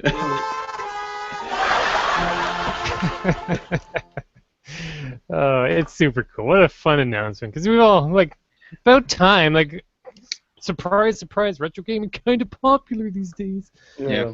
Perfect. This is exactly the sort of thing they should be doing. I agree that it's not for us, but I kind of want one. Oh, I'm getting one. No doubt about it. It's a novelty thing. It's going to be cool. Yeah. And I will get one, and I will probably hook it up in my living room where I don't have any of my game consoles, and if I feel like playing something while I'm down here. The question will be, as it has been in our chat, is will people actually open it, or will they want to keep it sealed the whole time? Oh, I guarantee you people are going to mod the hell out of that thing. That too, definitely. That we've mentioned on the chat as well. Special shout out to Yoshi Knuckles, who is in the chat. Eventually, that'll be like the NES emulation station of choice. One of these days. Put a Raspberry Pi in there or something. Yeah. Oh man. Is that controller already available, or was it? It looks like a unique port. I was just looking at that. It's not the, like the old. It's the port that goes in the end of the Wii controller. Yeah. Wii modes. Yeah. Yeah, it's the same. Because it says you can play like all NES Virtual Console games with it. So like even I could hook up to my Wii U and play stuff. I was like, okay, that's cool. I want that controller. Yeah, it's the one that goes into the Wii mote, right? Yeah. Gross. Get away from me, Wii. I've been tempted to sunset my Wii console. I'm just digging out my Wiimote here. Apologies if my armpit hair was on the camera. Yeah, that's the Wii port, all right. That's dusty, stupid remote controller. Batteries keep dying. Fucking bullshit. Why can't you just put fucking rechargeable? Every time. So hate the Wii. Why is it even there? It's taking up valuable real estate in CAPMAX Prime here. Anyways, so we have some information from Kotaku. Will the mini NES be available to connect to the internet? No. Does Nintendo plan to sell other NES games to the mini NES beyond the 30 it comes preloaded with? No. Are there plans for other mini consoles? Not at this time, which means yes, eventually. So look forward to a mini SNES and mini N64. And here's the one I was curious about. Just because people have been asking, safe to say it can't play old cartridges, right? Does the lid even open up? The console does not use physical media, and therefore the chamber lid does not open. Still, super cool. Yeah, I'm looking forward to it. Mini Virtual Boy. Yeah. With a mini that's head. what we need. Definitely. It'll only fit on one eye. The eye patch, dude. That's perfect. We need an R zone. We need a Tiger R zone. I need a Tiger. Oh my god, I forgot that existed. That thing's awesome. I brought that up sometime recently. I don't even remember when I brought it up. I think it was on my podcast. I wanted one of those so bad. It was probably the worst thing ever, though. Yeah. I don't know it looks so cool, though. Yeah. From the Retro Gaming Commercials, Expo. man. From the Retro Gaming Expo, I bought a tiny Tiger LCD thing that has a little gun. It's based on Area 51, the arcade game. And this Tiger handheld thing has a gun that you take out of the thing and then you shoot and it makes little pew sounds. Pew, pew, pew. I haven't tried it yet. I haven't built up the required levels of hype, but it looks super cool. That was a fun show. I should have got there sooner. Stupid fairy costs. Anyways, the packaging for NES Classic Edition looks really cute. It's got the vintage graphics, and then you can buy NES controllers on top of that. Yeah. Kirby's in there, Mario, Metroid, Pac-Man, Zelda, Donkey Kong, Star Tropics. I know you Star Tropics lovers are going nuts about that on Twitter. Yeah. System launches this November 11th for $59.99 across North America and the UK. However, it is interesting to note that the UK edition will not launch with its own AC adapter, which is included with the North American edition. Yo! Cool. Isn't that normal, though, in Europe? Don't they? I think so. That's lame. Okay, so we got the Balloon Fight, Bubble Bobble, that's good. Castlevania, that's good. Castlevania 2, hell yeah. It's good music. Donkey Kong Jr., Double Dragon 2, what I have said in the past may be one of the best, if not the best, NES games of all time. Dr. Mario, Excite Back Film, Fantasy Galaga, Ghosts and Goblins, Greatest X-Men, Kid Icarus, Kirby's Adventure, Mario, Mega Man. Mega Man 2 only? Bullshit. Yeah, That's weird. Just one Metroid, Ninja Gaiden, Pac-Man Punch-Out, not featuring Mike Tyson, of course. Search Havoc, Super C, Super Mario Brothers, Super Mario Brothers 2, Super Mario Brothers 3. Well, thank goodness we have all of those at least. You got to have all three of the Marios. Tecmo Bowl, that's kind of surprising, but you know, respect. Legend of Zelda and Legend of Zelda 2. Cool. So this confirms Mega Man 2 is the greatest Mega Man game of all time. At least the most memorable for everybody. I'm a little. I agree with you. Double Dragon 2 is probably better than Double Dragon 1, but I think I actually enjoy playing Double Dragon 1 more than Double Dragon 2. Yeah. But just because I played so much of it recently for that video I did. Mm-hmm. So it doesn't do the co-op though, right? In the main game. The co-op's only no co-op. Yeah, that's too bad. But I don't give a fuck about that's what I was seeing in my I don't like playing games with people. Many years ago is that back in the day, Double Dragon 2 with you and a bro just kicking ass, that was that is video gaming right there. Double Dragon 2. Get your bro out. Play some games. Okay, good stuff. That's it. Closing up the Nintendo Watch, which means it must be time for a main topic of E3 2016. Does anyone need to use the washroom or anything? Should we take another break, or are we good to go? No, I'm good. I'm good. Cool, because that means I don't want to have to edit in any breaks. Good. Main topic, E3 2016. So we have our Wikipedias open. We'll just go through it. We don't have to spend much time at all for games we don't care about. But you guys got your lists open and got some Square, some EA, Bethesda, Microsoft, PC, Ubisoft, Sony, Nintendo. And there's shit listed, so let's just go through these. We'll talk about what we want. Things that are hype to us, because that's really what the show is all about. If we don't care, then we're not going to talk about it. Perfect. Okay, E3, when did that happen? That was like June or something? It's like last month, I guess? June. It was almost 14th. Exactly a month ago. Cool. That's good, because now we've had time to let it sink in. We've formed some thoughts and opinions. We don't have to get to the stuff right away. Casual on the CAPMAX casual cast. I mean, it's so quiet around here. You can hear crickets. Good times. Okay. Let me just click back to my thing. I still got those Monster Hunter amiibo open. Damn, those are cool. He's riding a dude. Quit looking at the Monster Hunter amiibo. It's like if you could have one monster to be bros with, what's wrong would you pick? Like, I can't make up my mind about something like that. You're just killing yourself, Steve. Monster Hunter game. I've killed so many of them, and I just want to be friends. I wear the skins of their brethren as armor. So cool. Anyways, so E3. Okay, here we go. Square Enix, Deus Ex Universe? What? Okay, Deus Ex Mankind Divided. Anyone care? No. Which one? Sorry? New Deus Ex. No, I don't care. Cool. Moving on. I didn't play the last one. I know Darren. I know a lot of people told like uses their music for their ending music. I think music doesn't sound like it goes with Deus Ex at all, but whatever. I thought that was an Ubisoft game, wasn't it? No, it's a Square Enix. Okay. All right, that's all we have listed here. It's something about new game mode called Breach, third game, Deus Ex Go for those portable things. Yeah, I'm ready to that series. Yeah, they're doing the Tomb Raider Hitman thing to it. Yeah. Those games are cool, so yeah, it'll probably be more interesting to me than the real console game. A lot easier to get into and play. And I think those are on the Vita, aren't they? I don't think so. I think Hitman is. I don't think your cue, crickets. That should be the sound you hear when you turn the Vita on. Oh. That's your cue, laughter. Yeah, I should not ever have those sounds off my screen. Good fun. If I minimize this, perfect.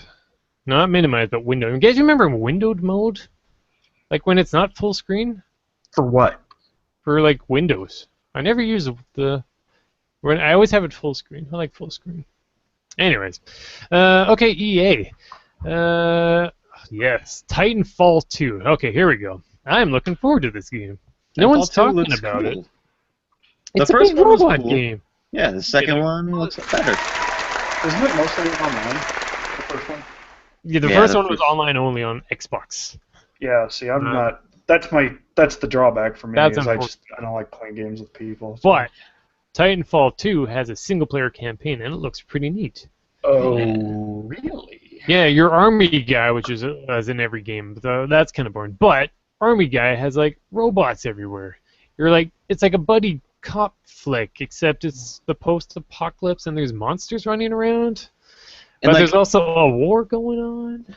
like apparently the the story in that game is like the mechs are like tied to their pilot, and I want to say this mech, his pilot died, so he has like moral dilemmas and stuff of like how to proceed through life now that he doesn't have a pilot.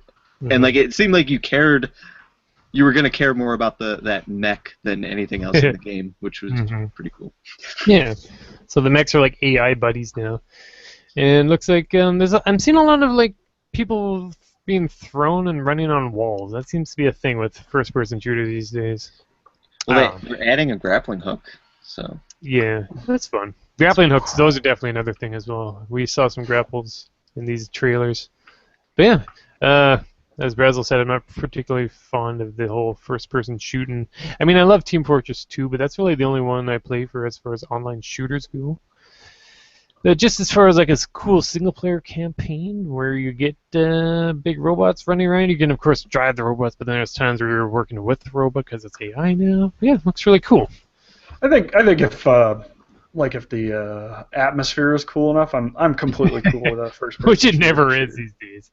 Yeah, I mean, But like you said, like you I play a whole lot of shoot Skyrim, everyone. and that's first person.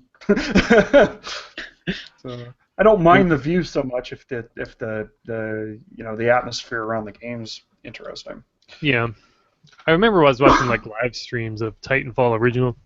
It just looked not fun. People running around kind of too fast, kind of Quake style. There's like wall running and jumping. see. You would get in a robot, which is cool, That's but then the guy speaking my jumps on the language. robot and kicks you out. And it's like, what is even happening? I don't know. But yeah, Titanfall cool. Titanfall 2, at least single player wise, looks pretty neat. I'm looking forward to that. It kind of makes me want to get the PS4, and I do want to get one soon. Battlefield 1, anyone care? I think it's interesting that they're going to World War I, but Yeah. that's about all I can say about that. Yeah, I mean, like you said, so we're one. There'll be horses and trenches and mustard gas and the trailer really looks tries to dirty. get you hyped. yeah, It tries really hard. yeah. I can move on. Mass Effect Andromeda, cool. When we get any footage at all, I'm thinking it's going to basically be like Star Trek. Like you get a spaceship and you fly off in a direction. That's cool. That'll be fun. I was never a huge Mass Effect. Yeah, go ahead. I was never a huge Mass Effect fan. I Oh, love I'm 2. a big Mass Effect fan. I love 2. I loved all three of them. And then I started 3, and I was like, he works for those guys now? After you just spent all of Mass Effect 2 working for the other guys? Now I'm shooting the other guys? This is stupid. Then I stopped, and I was No, I mad. loved the whole series. I played it probably 3 times now. Nice. Played it actually this winter. Played through it again. When after I heard they were doing a new Mass Effect, it's like, oh, I'm gonna play Mass Effect again. Fucking love that series. The thing about Andromeda, they had that one little teaser where the new main character pops up out and says, "Oh, we're here" or something. I can't even remember what she says. And I mean, I guess it's enough to say, hey, they've got some stuff going for this new game, but there's not a whole lot of information yet. So until The game is real. I can never get hyped about a game until I see gameplay footage. Yeah. Or at least really great cinematic storytelling in a trailer or something. But whenever it's just something like that, it's just like, yep, they're making a new Mass Effect game. Yeah. I'll get excited about it in about a year, I guess. Yeah. Hey, though, next gen, or current gen, whatever you want to call it now, I bet it'll be probably sure a lot similar as with No Man's Sky, but it'll just have purpose and story. But once again, we don't know much. That could be interesting. Yeah. Yeah. Starship, I think. Like, traveling around, that one was never that big a deal, right? It's just like, you just pick a map and whoop. Yeah, pretty much. I mean, there was a little bit of interactivity in the second two games with the map, moving between star systems and stuff, but not like a ton. Yeah. I'm sure it'll be good. Shout out to Emmett in the chat who joined us. Let's see. There's a whole list there. Get some sports, some Star Wars. Anyone want to mention any of that stuff? Snore. Yeah. Whatever. Sports, Star Wars, cool. I love Star Wars, but I just don't care about Star Wars games. Yeah.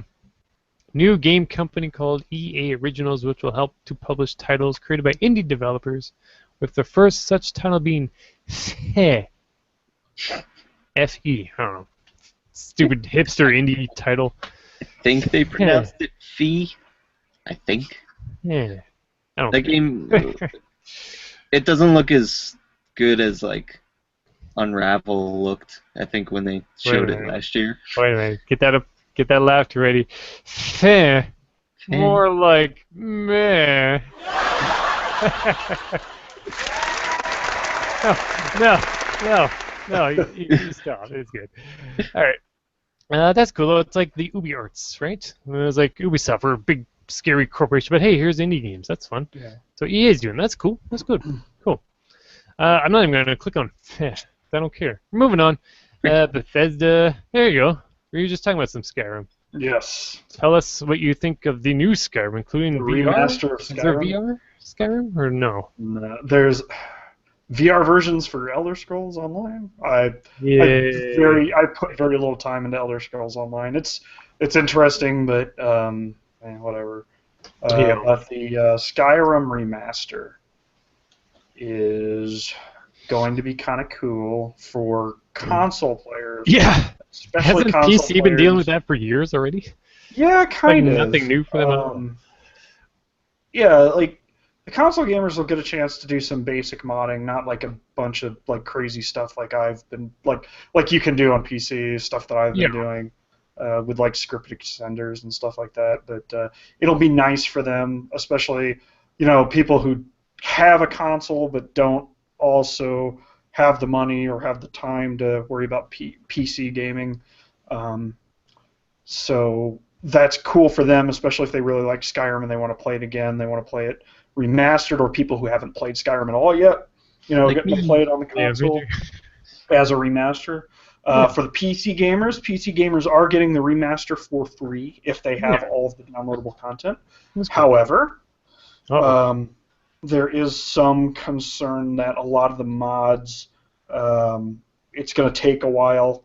It's going to take a couple months before they're going to start working with the new Skyrim. I think they're like the basic ones will work right away, but then anything that needs script extender and there's probably a Nexus mod, the Nexus mod manager and stuff like that. It's not gonna work with the new one right away. It's gonna be like it's a brand new game, so they're gonna have to a lot of these modders and everything will have to redo a lot of things. And I'm not sure that the payoff will be all that great for PC gamers because, again, we've had like mods for a long time and a lot of graphical overhauls and stuff. So it's not just I don't know. It probably won't run on my system anyway because I don't even think Fallout 4 doesn't even run on my system. I don't think. I think I can get it on minimum specs or something like that, but. I can play Skyrim on Ultra. I don't know. Don't ask me. So I think I'm fine. I'll probably pick it up just because I get it for free, and I'll have it. But I'm not gonna. I don't know if I'm gonna invest any time into it or not. Yeah. The only thing I know about Skyrim are the gamer poop videos on YouTube. Man, I love those videos. I've been meaning to sneak some of that footage into my edits too. That's hilarious. Check out Gamer Poop on YouTube. Yeah, they've got some funny stuff. Those are fun. They get really gay sometimes, but that's half the fun. He's got that one dancing thing that he always seems to sneak in. That one dance that he makes his characters do. He's funny. Yeah. Oh, we got VR. Everything's becoming VR. Whatever. Doom, Fallout 4, getting VR. That's cool. What's Elder Scrolls Legends? Is that the card game? It's like they're kind of going off the whole Hearthstone. Yeah, Gwent and all that. Yeah. They're trying to like butt into Blizzard's Hearthstone, and I Understandable. guess it's just I don't really care for card-based games of any sort, so I'm not at all interested. I think it'll be kind of neat that there will be like new lore and stuff released. I'm sure through all the cards and stuff. Yeah. So I will have more content to read through on wikis. Perfect. And that'll be about as far as it'll go for me. Mm-hmm. But yeah, that's that. Yeah, it's a thing. I really liked Hearthstone, and still kind of play it every now and then, but I don't know. Elder Scrolls Universe just didn't seem like it needed a card game. Whereas like The Witcher 3 had the card game in the game already. Mm-hmm. So like for them to kind of make their own spin-off of it is like, okay, that's cool. Sure. Yeah. Well, it sounds like if I were to play any one of those games, it'd probably be The Witcher, because I've been hearing nothing but great things about these. I think I'd agree. Yeah. I'll never play any of them, though. I haven't even played Red Dead Redemption yet. I have not either. Yeah. It's hard. Games are long. Sometimes they are. Hot. That's my big problem with games these days. Yeah. Too long. God damn it. Just too damn long. That's what she said. Stop. Wait for it. I gotta be faster on that. Anyways, Prey. Anyone a fan of Prey? There's a new one. There's nothing to be excited about yet. It's not even Prey though, right? Like the last one was like walking on walls and weird tricks with cameras, and it's like Portal kind of, but I don't know. I want to move on. You're making me angry. They didn't show anything. Yeah. They showed a trailer. What it is. Yeah. First-person shooter in space. I don't know, maybe. Okay, Quake Champions. That's kind of cool. My question is, where is the electric polar bear? This isn't Quake without the electric polar bear. I don't know. It looks like it's just a one-on. It's like Quake Arena, right? Well, all they showed was a cinematic trailer. They didn't show any gameplay. They didn't even really talk about it that much. Yeah. They don't know themselves, probably. The company that's making it, I don't believe they have like a great track record. Mm-hmm. But I mean, with Doom being so awesome, and I love the last Wolfenstein, I kind of excited that Quake is coming too. But I don't think it's like those, because those are more about the single player, right? This seems to be only more about the multiplayer. That's what's kind of worrying. If anything, it's almost like Overwatch, except I don't think it's class-based. I don't know. Like you said, it's very very early. Wasn't Quake? I mean, I've played Quake 4. That's the only Quake I've played, and I remember it having a pretty interesting single-player campaign. But isn't Quake mostly like traditionally a multiplayer game anyway? Yeah, traditionally, yeah. That's what made it popular. Yeah. The first you were running around, it was dark. Pick up the 9-inch nails for your nail gun. It even had the NIN symbol on it. That was cute. I mean, back early or late 90s, it was like Quake and Unreal Tournament. Computer. I don't know if you guys ever had a Dreamcast Pros, but there's a friend of mine named Jerry, and man, you head over to Jerry's place to play some goddamn 4-player Dreamcast. That's some good times. Get some Phantasy Star Online, your Power Stone. Damn. That's good hanging out right there. Love me some Power Stone. Shout out to Jerry, who I still see on Twitter. Dishonored 2. Anyone care about Dishonored, honestly? Looks cool. I don't care, though. Started playing the first one on my PS3, but then I got rid of my PS3. Going to eventually get the Xbox One version of it, probably. Yeah. Or hell, maybe even Steam. I don't know. Can I run it? Probably. I want to play it because it was a really interesting game. I really liked the Yeah. concept. Kind I of love like sneaking Bioshock without type their games. underwaterness. Yeah, and I love sneaking type games anyway, and that was like a real stealthy game. So it's like this was like right up my alley, and I really enjoyed it with the interesting atmosphere, the interesting setting, and everything, and the sneaking, and I was like, yes, I'm gonna play this. I get through it, and I like lost. I don't even know why I quit playing the damn game, and then I sold it. So I do want to play it again and finish it before the next one comes out, because I do think that the Dishonored 2 is going to be a game that I'm going to enjoy. Yeah, I loved the first one, and like it was one of my top games that year, I think. And it was like 2012, 2013. And then, like you were saying, like the stealth in it was really cool, but also like the way you unlock new powers, it really changed the game. And so many games are so often kind of like, oh, you can make your own story in our game, or you have endless possibilities. But that was one of the few games where I really felt like, oh wow, I could do this. Like, I could go this path, and it feels completely different than doing this other path. So it was really cool. With all that being said, I almost feel like Dishonored was enough.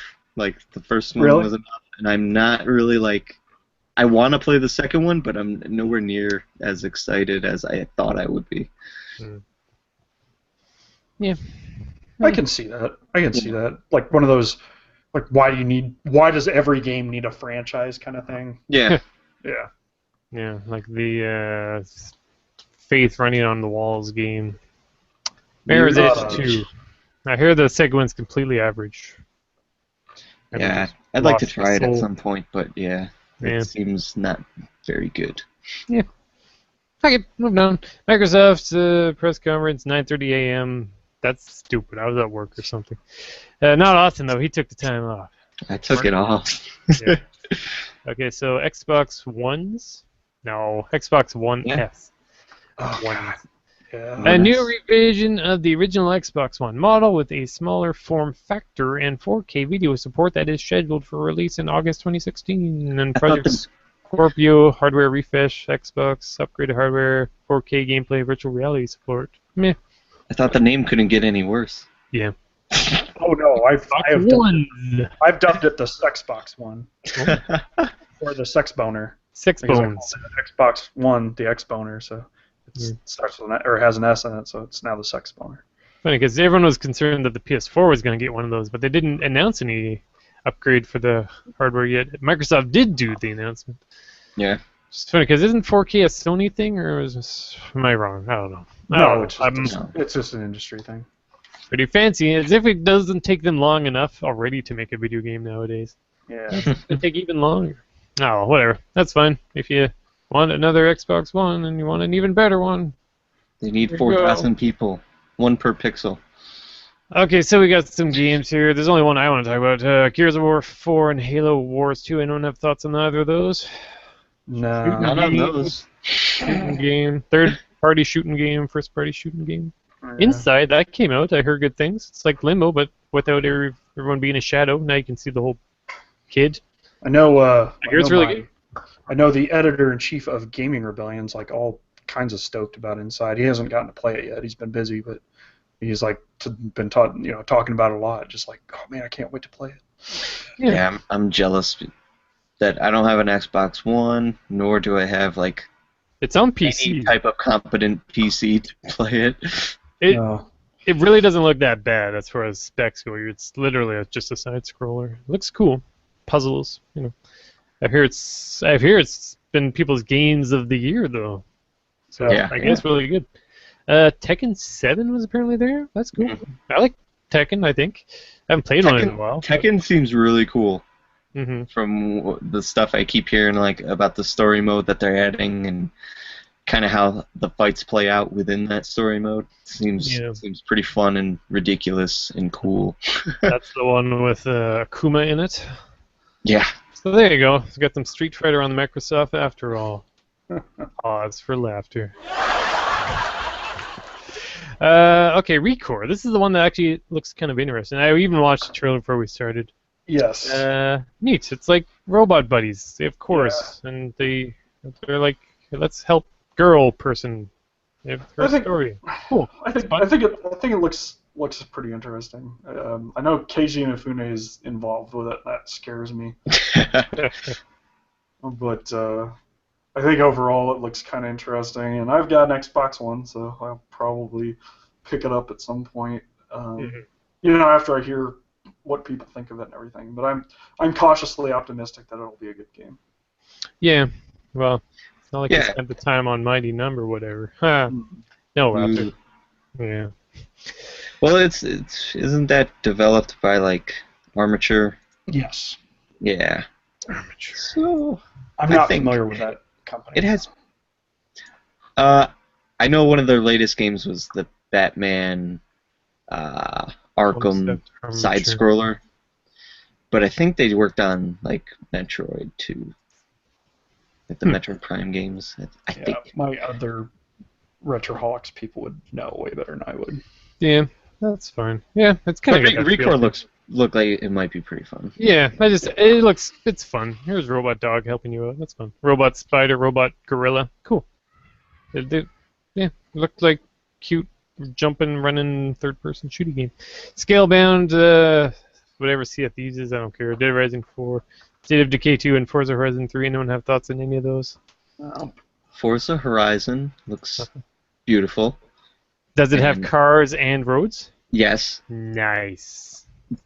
But I think Forza Horizon just might be like one of my favorite racing games of all time. So like any new one of that for now is a plus in my book. How are the tracks? Do they just reuse like real life tracks? Do they make? Okay. So you get like a whole. But is it a real open world or is it just their own open world? It's their own open world. Okay. I believe. I don't think it's taken. Like the cities are real, but I don't think they're taken from like Google Maps or anything. Like I don't think they're that specific. Yeah. Okay. I thought Scalebound seems interesting. Seems like a game I would like because I like Devil May Cry and stuff. But every time I see it in action, it's just like, I don't know about this. It's kind of cool that they're adding co-op to the game. So it's like I said before, play it's like Monster Hunter, right? You just let's beat up this monster that'll take half an hour and then get parts, I guess. Yeah, but so I don't know if it's going to be like the whole game you can play multiplayer, or if it's just the bosses you like sync in with other people. But I don't know. I mean, that's a cool addition, I guess, if you have people to play with. Yeah. Well, yeah. Especially if it's meant to be like a co-op game. Like Monster Hunter is fun on its own. It's a challenge, but when you have friends helping you too, it's a good time. Right. Sea of Thieves, Dead Rising 4. Dead Rising, why are you still going? Come on, give Capcom Vancouver something better to work on. Who cares about zombies anymore? Oh, dude, Left 4 Dead 3, maybe? That'd be cool. No. That was a rumor on the internet. I'll play Left 4 Dead 3. Yeah, I would love Left 4 Dead 3. I personally don't care about Microsoft for the most part, and the CAPMAX HYPECAST is known to look over Microsoft, so I'm more than happy to move on. Xbox Live, play anywhere, you can play Xbox games on Windows 10 back and forth. That's kind of cool. Yeah, I think they kind of backpedaled on that a little bit, and I don't know the details. Already? They did a little bit afterwards. Well, I mean, everything in that show that they were talking about, they were like saying stuff, and they ended up backpedaling on later, including like how Xbox One S. Oh, it's the Xbox One S and the Xbox Scorpio, or if you don't have a 4K TV, there's no reason to get a Scorpio. And then a couple of days, the next day, it was like, oh no. Their games are going to look better on the Scorpio than they do on the Xbox One S, regardless of the 4K or something like that. And then the same thing happened with the Windows game, the Windows compatibility, but I think that was a couple weeks later, maybe. But it was like I think they went back to say that it was only the games that they showed at E3 we're going to have crossplay. They weren't saying every game going forward. Like, they made it sound like every game going forward was going to be crossplay, but they're like, oh, no. They're just the games we showed at E3. Gotta love that. Yeah. Yeah, cool. Excuse me. Only time will tell.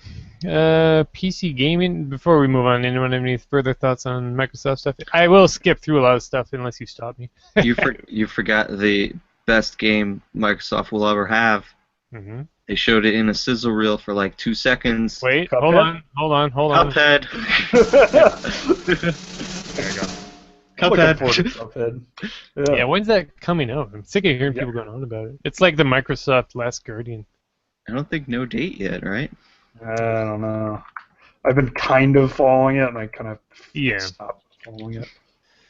That doesn't get It seems I like think it's still supposed to be this year, but I just don't know. to me, it just seems like it was probably gonna be finished way earlier, but after it got so much like praise and such a big following after like oh first god, we gotta go revealed, back and fix it.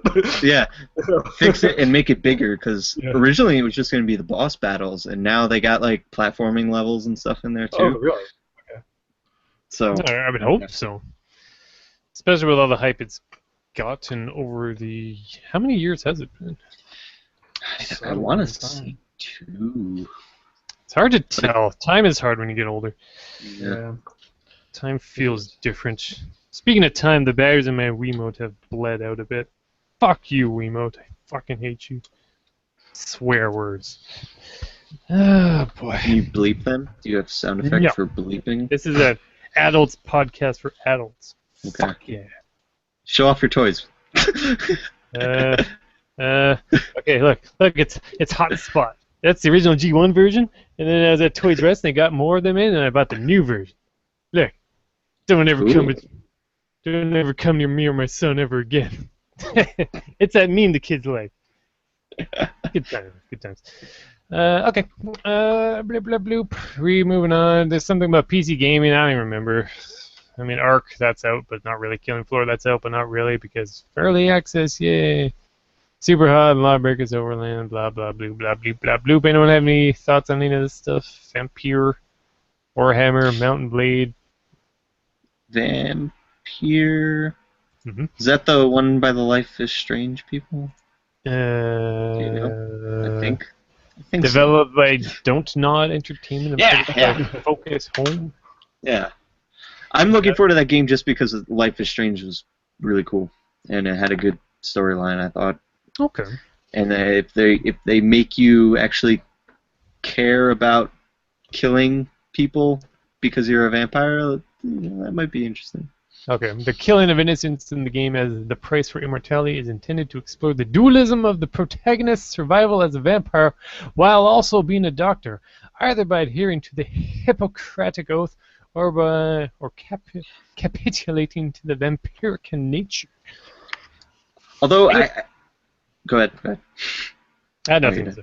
I recently, I think I read an interview where the developers were talking about it, and I assumed it was a game where, like, since you're a vampire and you hunger for blood, you're in this quarantine city in London, like, you would need to kill people to survive, so it could be, like, your friends or people you know or people with families, whatever.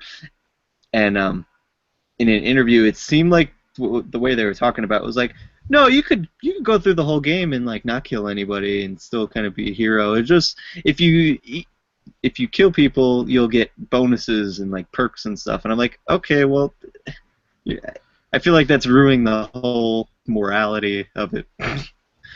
Yeah. So now I'm less excited about it. Well, I guess there's perks to both sides. But unless you end up like one of those rat-eating, like skeleton warrior types, like from Interview with the Vampire. Mm-hmm. That's cool. That's a cool movie. Those people were too pretty though. I hate pretty people. Okay. Ubisoft press conference 1 p.m. Blah blah blah. Skip it all.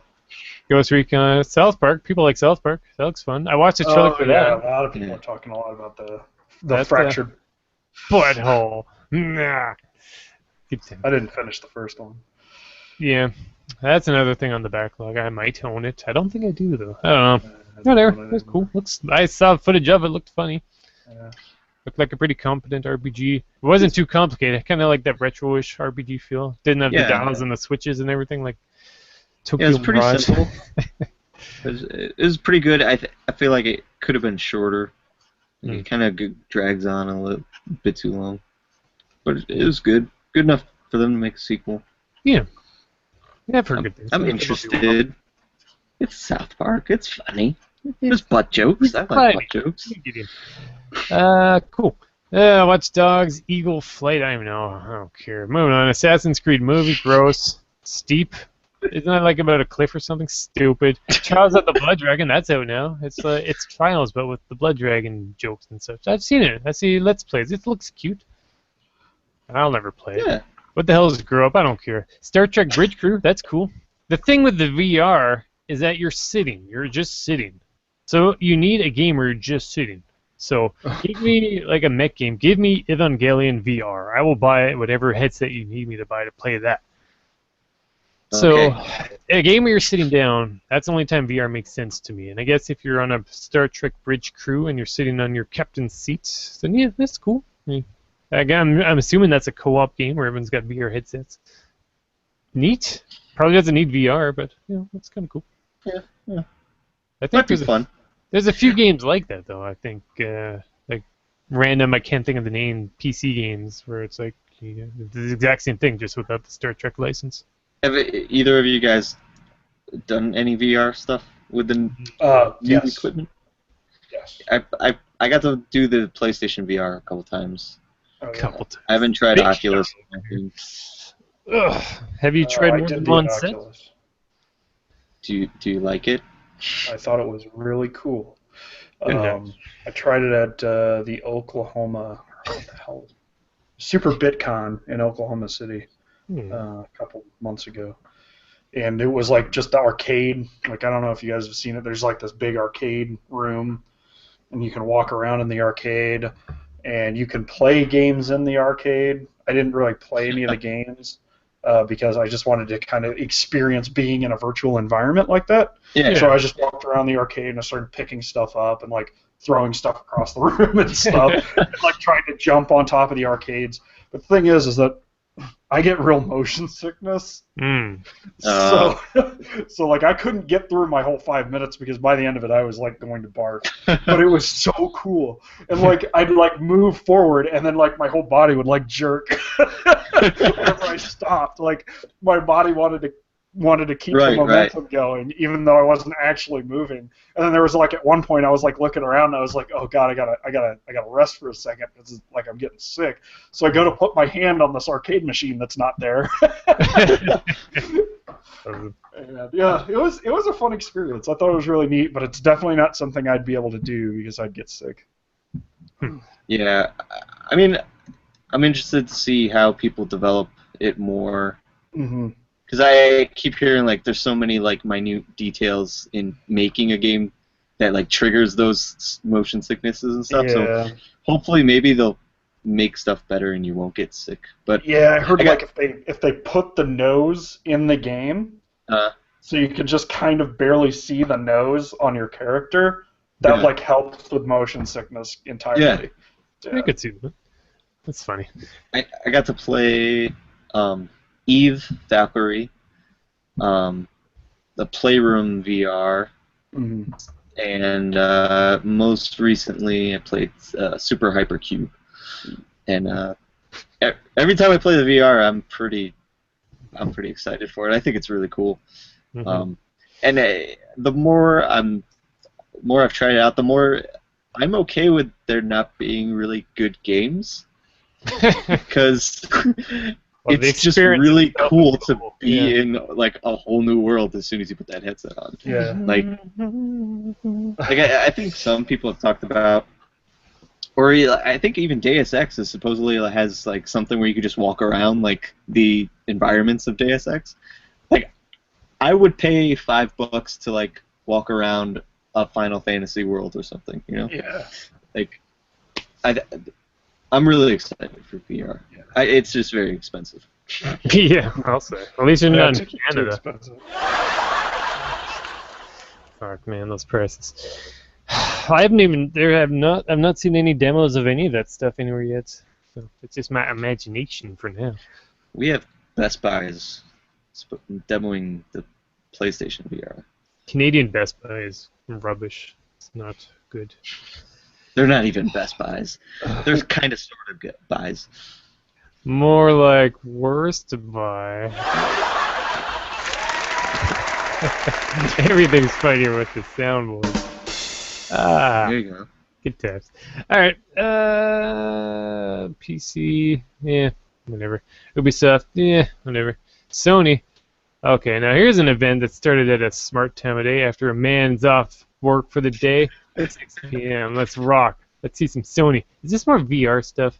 Yep. VR headset, October 13, 50 games supported at launch. Batman, Arkham VR, we saw nothing. We don't know. Okay, here you go. Star Wars Battlefront X-Wing VR. See, if you're sitting in a cockpit, then it's cool. Yeah. Because you're sitting, and then you're looking around, and you pew, pew, pew. That's cool. Yeah, Star Wars, whatever, it's cool. Farpoint. There's not even a clicky thing on Farpoint. I don't know what that is. That's a shooter. Yeah.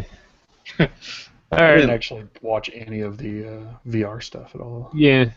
I mean, definitely need more demo kiosks everywhere, not just fancy Right. Austin Town, America Town. Lost Guardian finally has a release date, hopefully October 26th. This game, Finally. it's not going to be as good as Shadow of the Colossus, and I know it, and it makes me sad. Yeah. I could care less. I want to play it. I'm pretty sure I'm going to need a PS4 to play it right away. It's one of the very few games my adult mind has any interest in. But only really because of my love of Shadow of the Colossus. I mean, otherwise, it's just a boy and his giant chihuahua running around. It's going to be a lot more like Eco. I think the boy's going to die, and the dog is going to live. What a twist! Oh, man. There's that one scene Spoilers. in that trailer where the dog's like sick or something, he's making the little dog whiny noise, like, no, the dog, and then you get the feels. Anyways, whatever. I saw that trailer, he's like pushing the thing that scared the dog, it's up in the high thing. I would have been way more excited if this game came out 5 years ago. Yeah. You can have a delayed laugh track if you I'll want. still play it. I'll still play it. Yeah, I know. I will mention that the fancy collector's edition, which includes premium. I have the picture on my desktop, just so I can always look at it. Premium steelbook game case plus Blu-ray game disc. That nothing stupider than when you get a collector's edition that doesn't come with the game. What a dick move. Yeah. Anyways, It premium. doesn't come with the game? Sometimes they don't. This will, but sometimes there are collector's editions that don't actually come with the game. Just ridiculous. That Yeah. doesn't make any Fine sense. print. I know. It's stupid. The last Wolfenstein did it, and there was some game recently that did it too. Yeah. Really? Yeah, I like You gotta didn't read know that that was a fine thing. print. It's a fucking Nintendo, ripoff. they'll release like a Monster Hunter 3DS, but it won't have Monster Hunter in it. Not even digital. I hate that too. Sneaky. So stupid. Has a statue. It's cool. The Chihuahua is asleep, so it's a very flat statue. Art book, that'd be nice, I'm sure. Soundtrack, digital only, lame. It's only 10 tracks, lame. Sticker sheet, lame. Collector's box, lame. The art book looks cool. Eh. Lame. Price on that, $149.99 Canadian. Fuck off. October 25th. I'll stick to the robots for now. Dude, the new Fortress Maximus comes out. That's like $200 for a big fucking robot. I'm gonna need that shit in my life. You thought Unicron here was pretty decent size. Where do you see that thing? God damn. Anyways, Titan's Return coming to stores hopefully start of August. Okay, where were we? Bloop, bloop, bloop. Crash Bandicoot remasters? Whatever. Yeah. He's coming to Skylanders. Whatever. No one cares. Skylanders are dead, and I love Skylanders. Did You you seem see? bitter. Somebody had made a joke I have about- so many of them, they're unopened, and it pisses me off. Somebody had made a joke about Crash Bandicoot before the conference. About, like, on Twitter, they said, how funny would it be if they announced Crash Bandicoot and it was going to be he was just going to be in Skylanders, and then it No, happened. that was the He got it. going around for a while. Yeah, I think someone knew. I don't Oh, think yeah. they Well, were secretive Activision, about right? it. So, Yeah, they probably leaked it themselves. That's the thing these days, because everyone loves the leaks. So if we sneak our own leaks out. leaks. Sneaky So, yeah. bastards. The guy walked out with the Crash Bandicoot shadow coming behind him, but it wasn't quite synced up. Did you notice that? He was maybe walking a bit ahead of the I shadow. don't but remember. behind. It's kind of awkward. Choking on my disgust here. Oh, Crash Bandicoot. I was on that Cartridge Club episode when they reviewed Crash Bandicoot 2. I didn't want to say it, but I'm not really a fan at all of Crash Bandicoot. You guys like Crash Bandicoot? I've never actually. I think I played a Crash Bandicoot on a PS1 demo disc. Yeah, there you go. The only time I've Demo ever played discs Crash. I like. Bring Yeah. those back. Those are awesome. Fuck downloading shit. My Yeah, limited that's all the hard time. drive space. They only give me like 500 gigs of that nowadays. Where's my terabyte systems? Anyways, God of War. Austin, you and your boys love your God of War. What do you think of this new, more or less reboot? well, they love their God of War. Mhm. I'm always the odd man out on that one. Hmm. God of War was fine, but this new one looks interesting. It looks very unlike God of War in almost every aspect other than Kratos. Hmm. Like Old the Kratos. camera's perspective is different. I know that. Dad Kratos. Yeah. The last of um, Kratos. Experience Last of Us points. Kratos. Yeah. Well, it's not even his experience. It's his kid's experience. Yeah, it's It's gonna be a weird game. I'm excited to play it. Slight interesting feels where it's like, oh no, I killed the deer, but we have to eat to live. So it's like tough life lessons because Yeah. you must kill the deer now. Son, put it out of its misery. It's like, no, you can save it, but I don't want to kill it, but I got to kill it because we need deer to eat. I did Yeah. appreciate for how different the whole game looks. I appreciated that Kratos is still kind of a dick and an asshole because Well, I don't he's still particularly Kratos. like Kratos as a character, but don't turn him into something he's not. yeah, you know? you don't want to. Just because he's a dad now. Yeah. I think we actually had a pretty interesting article on Gaming Turbine about that. One of our writers is like a huge God of War fan, and he was really upset by the whole aspect. It's a of different Kratos game. now gonna be a dad, and he's like, that's not Kratos. That's not Kratos. I don't necessarily agree with him. I mean, I've played one God of War game. I know what happens in the other ones, but you gotta The kind of first one. kind of changes In a with the Vita. character to a degree. PSP. But like Austin said, yeah, as long as he's still a dick, Yeah.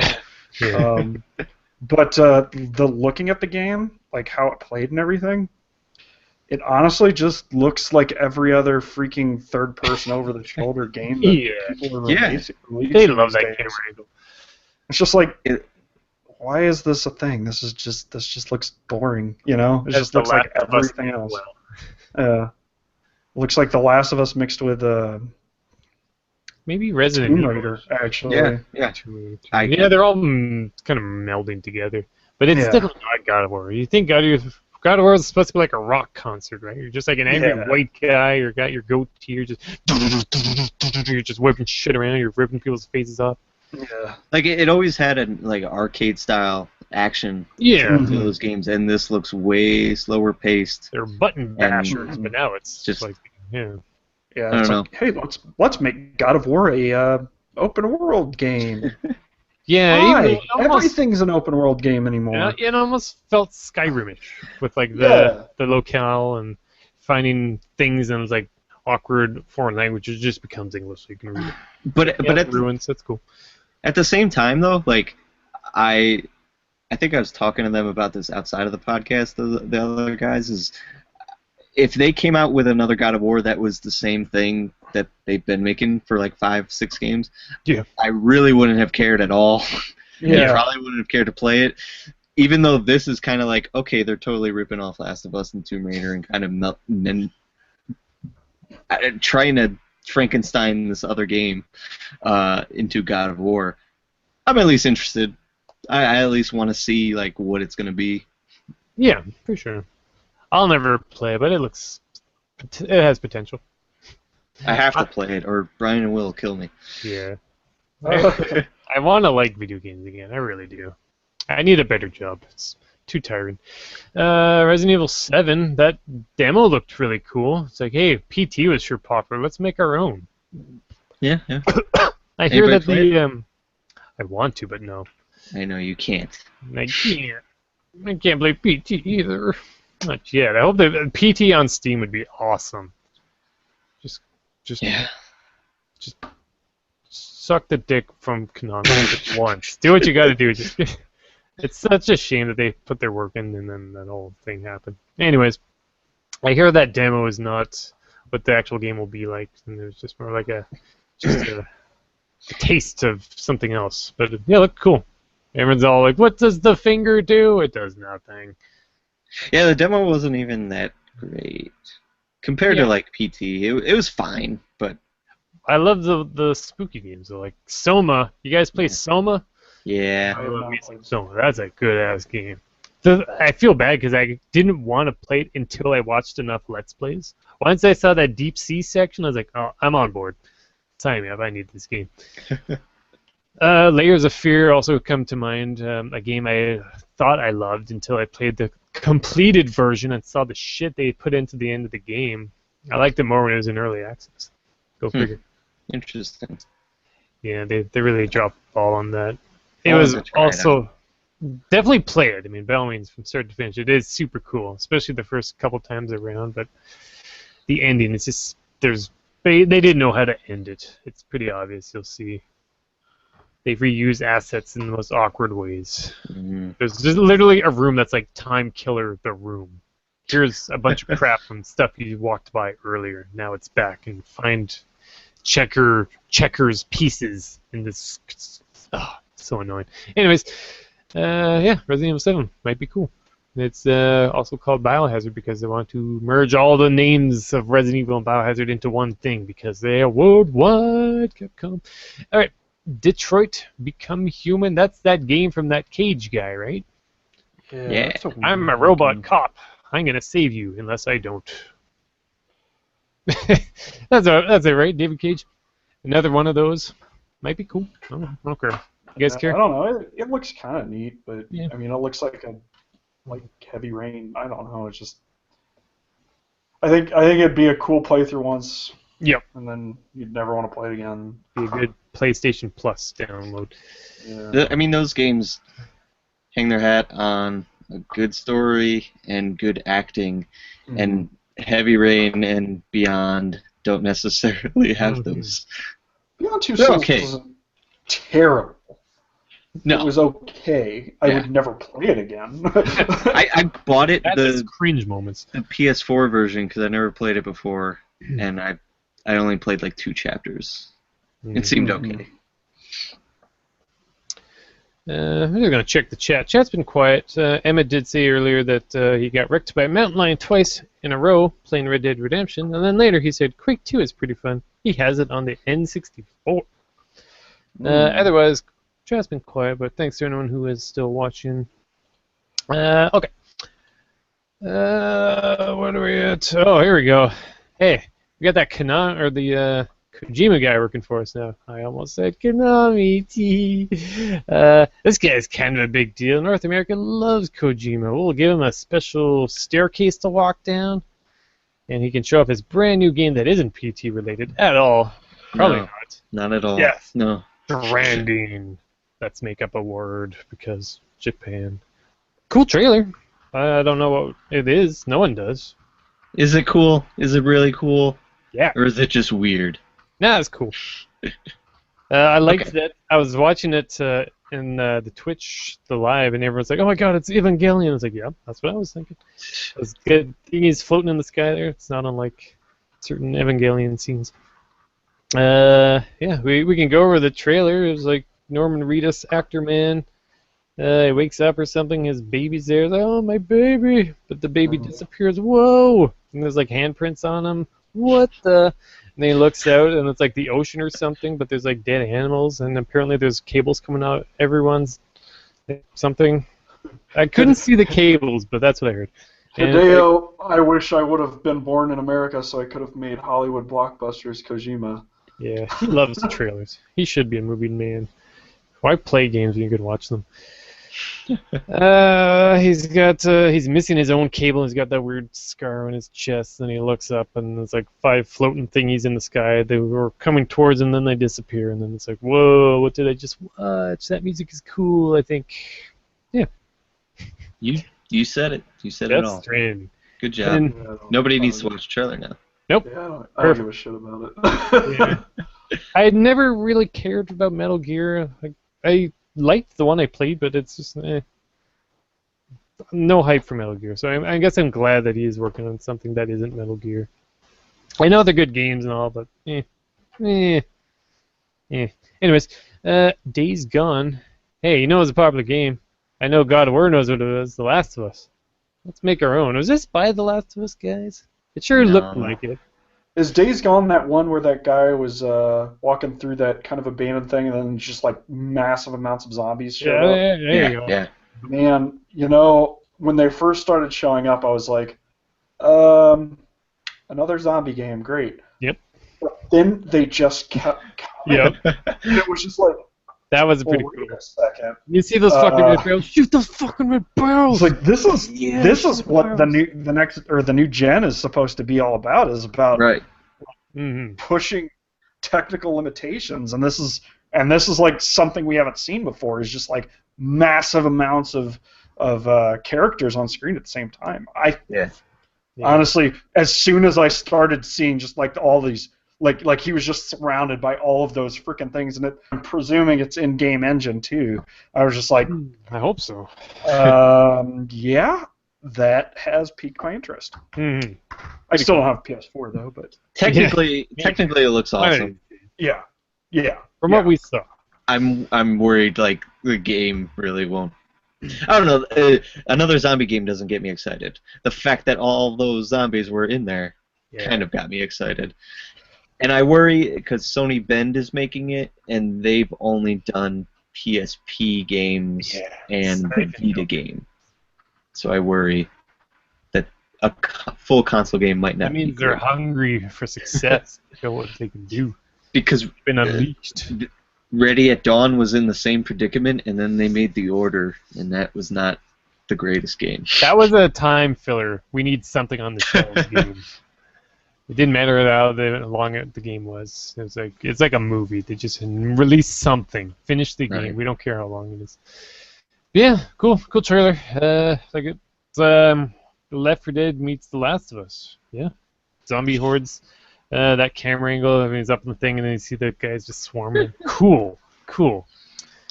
Where's my list? Zombies. Okay. Yeah, I clicked on the thing. Okay. Spider-Man game. People getting pretty hyped about that. With a white spider. Yeah. White suit spider. White spider suit. Colors like that, Austin. It's just Spider-Man. Wasn't it? Yeah. It was like swinging was good, right? That's all anyone wants from Spider-Man. There's been like good Spider-Man games like that. There's like a couple good PS3 ones, I think. I didn't play them. They're on the list, whatever. Everyone's like, oh, I need that Spider-Man 2 swinging mechanics. That's all I care about.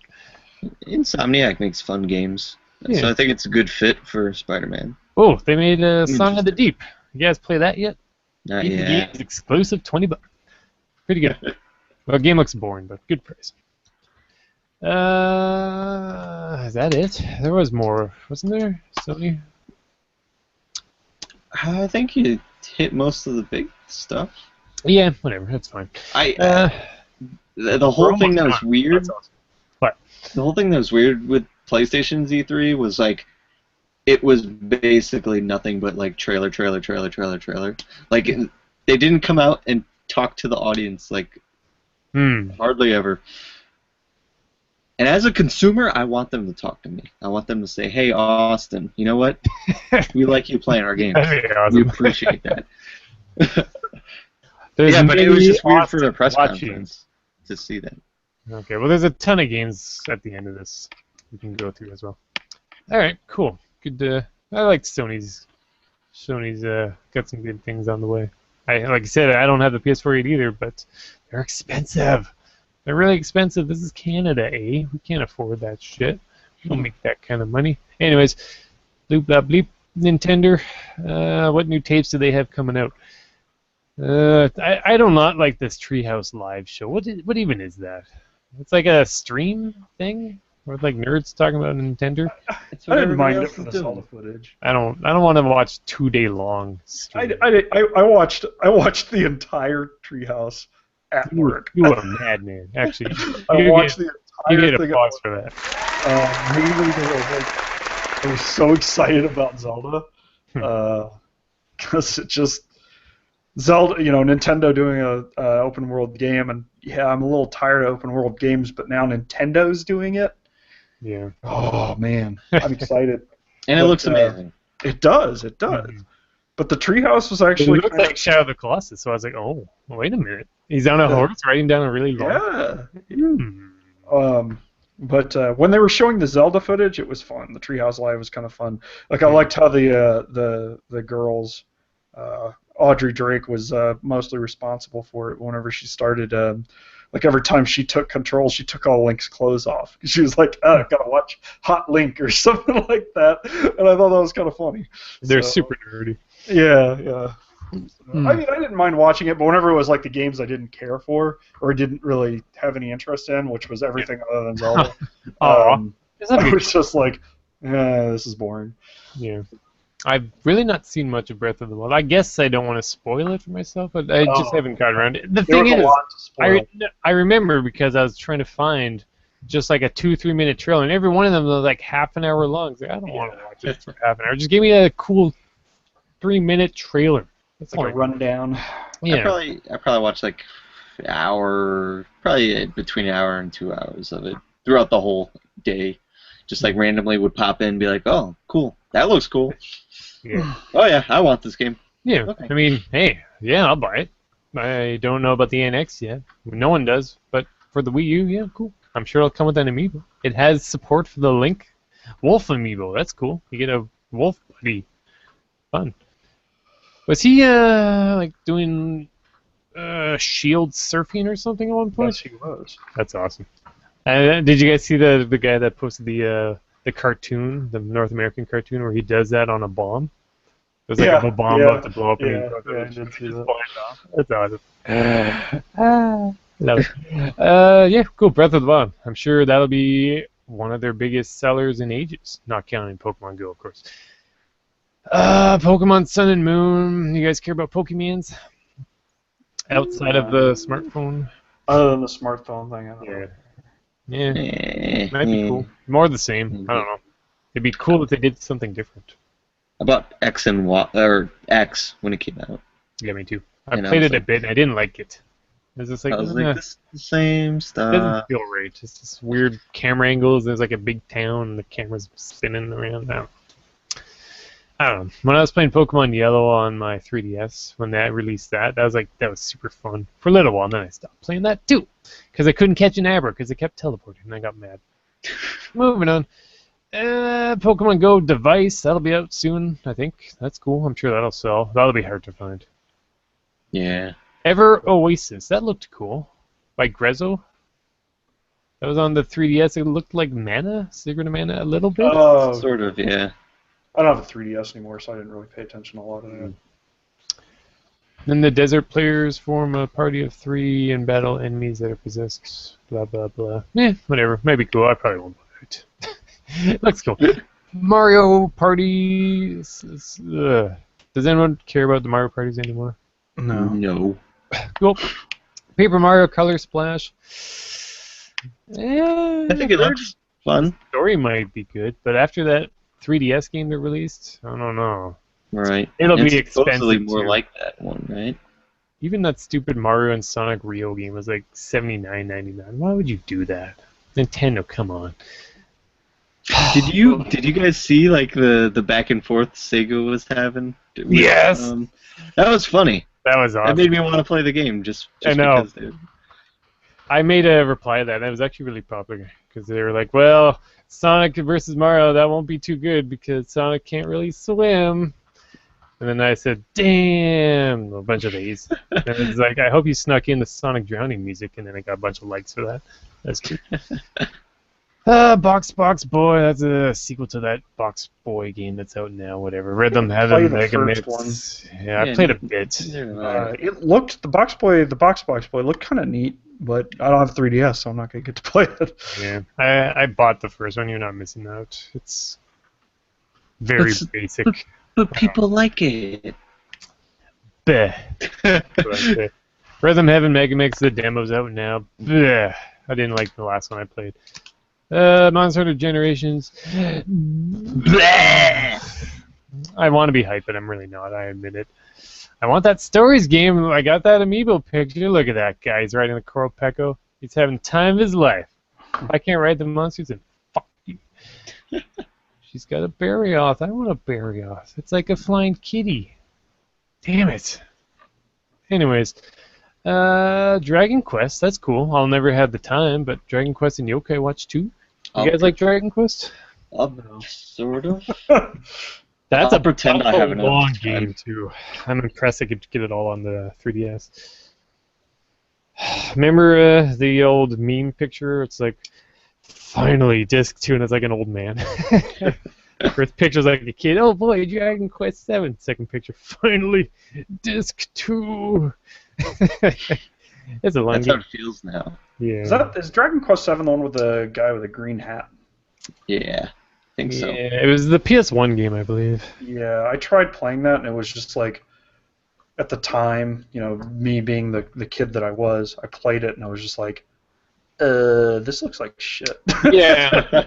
And I didn't want to play it everything anymore. was So going like bigger 3D and all that. They were still kind of stuck in the 16-bit look. And I heard Yeah. like the localization was pretty shitty too, so like, it might have just. yeah, it was just weird, and I didn't know what to do, so I was just like, I'm not playing this. Yeah.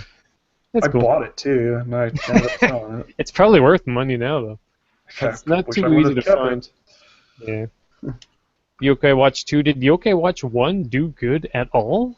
I saw the merchandise is everywhere, but I've never heard of anyone play I don't know Yokai. anything about it. Yeah.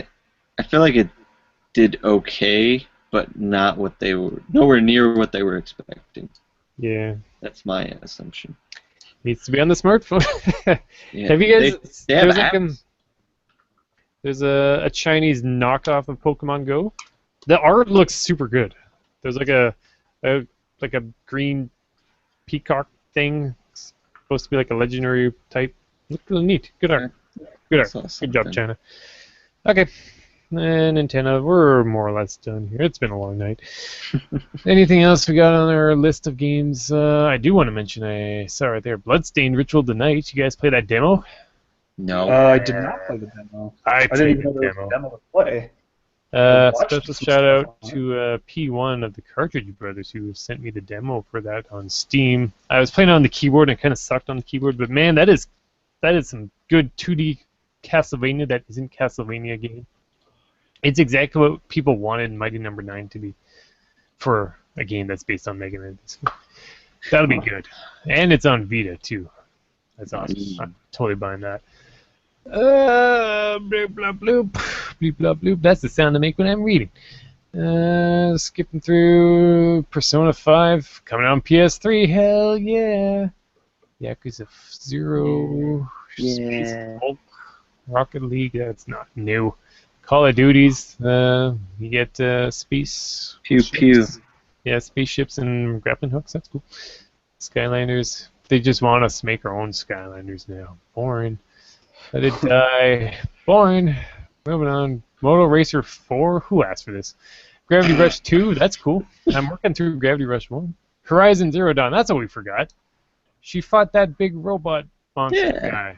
That was kind I of think cool. the first time I saw that game, I was like, oh, this looks really cool. And then this last time I saw it, I was like, it looks like everything else. Kinda, yeah. No longer excited about this game. Yeah. That fight took longer than I thought it would. That's cool. She's like tying it down and setting it on fire. Yeah, that's cool. Galgun Double Peace. Beat a game. Hype. That's a shmup game or like a light gun game where you shoot like love at girls. Sign me. Oh. God Eater, that's almost out. It's like Yeah. Monster Hunter, Mobile Suit Gundam. That's out now. That's on the Vita. That's cool. Robot fighting game. I haven't bought it. Digital. Ugh. Tales of Berseria. People like Tales games. I like Tales games. Yeah. Sort of. I Am Setsuna. Oh, that's like Chrono Trigger right here. Yeah. That's on the It's Vita. out Cool. next week, I think. Whoa! Games coming out this week. Whack. There you go. No one knows what we're talking about.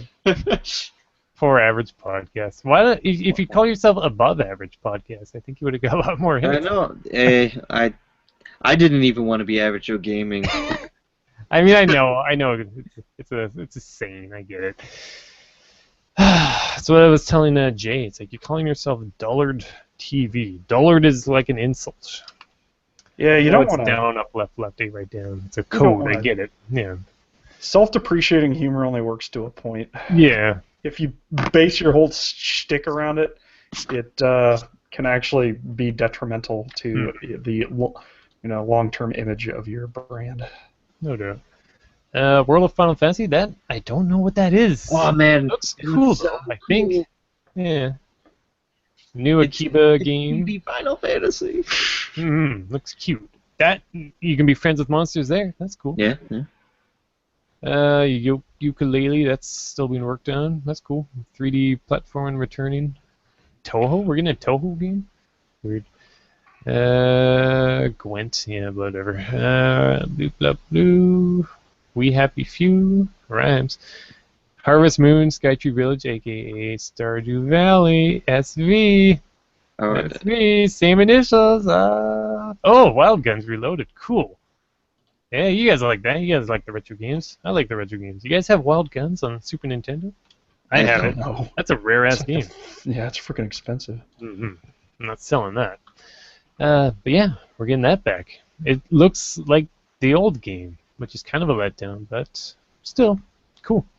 Shadow Warrior 2. I want to play the first one someday, maybe. I probably never will. Okay, it's been a long night. Let's wrap this up. Cool. So that was a whole lot of E3 talk. Good work, gentlemen. You get a eventual applause. There you go. Yay. Cool. Okay. We are wrapping up E3 2016. Do we have interesting news? Not really. New Ghostbusters movie almost out. Are you guys excited about that? I'm gonna wait till next week to see that. Yeah. I hear people like, well, no one knows why people disliked it. It's not because they're women. It's because the trailer looked like shit. Yeah, trailer didn't get me excited. Yeah. And I was How about that new Ghostbusters song? He's not afraid, not afraid. I haven't even listened to it. Yeah, you're not missing it. Okay, cool. Well, I think we're winding down now. It's 10:12. God damn it. It's not even... It's 12:12. All right, well, Austin's got to get to bed. He's got children to raise, and Brasel's got to get to 1,000 subs, so let's wrap this shit show up.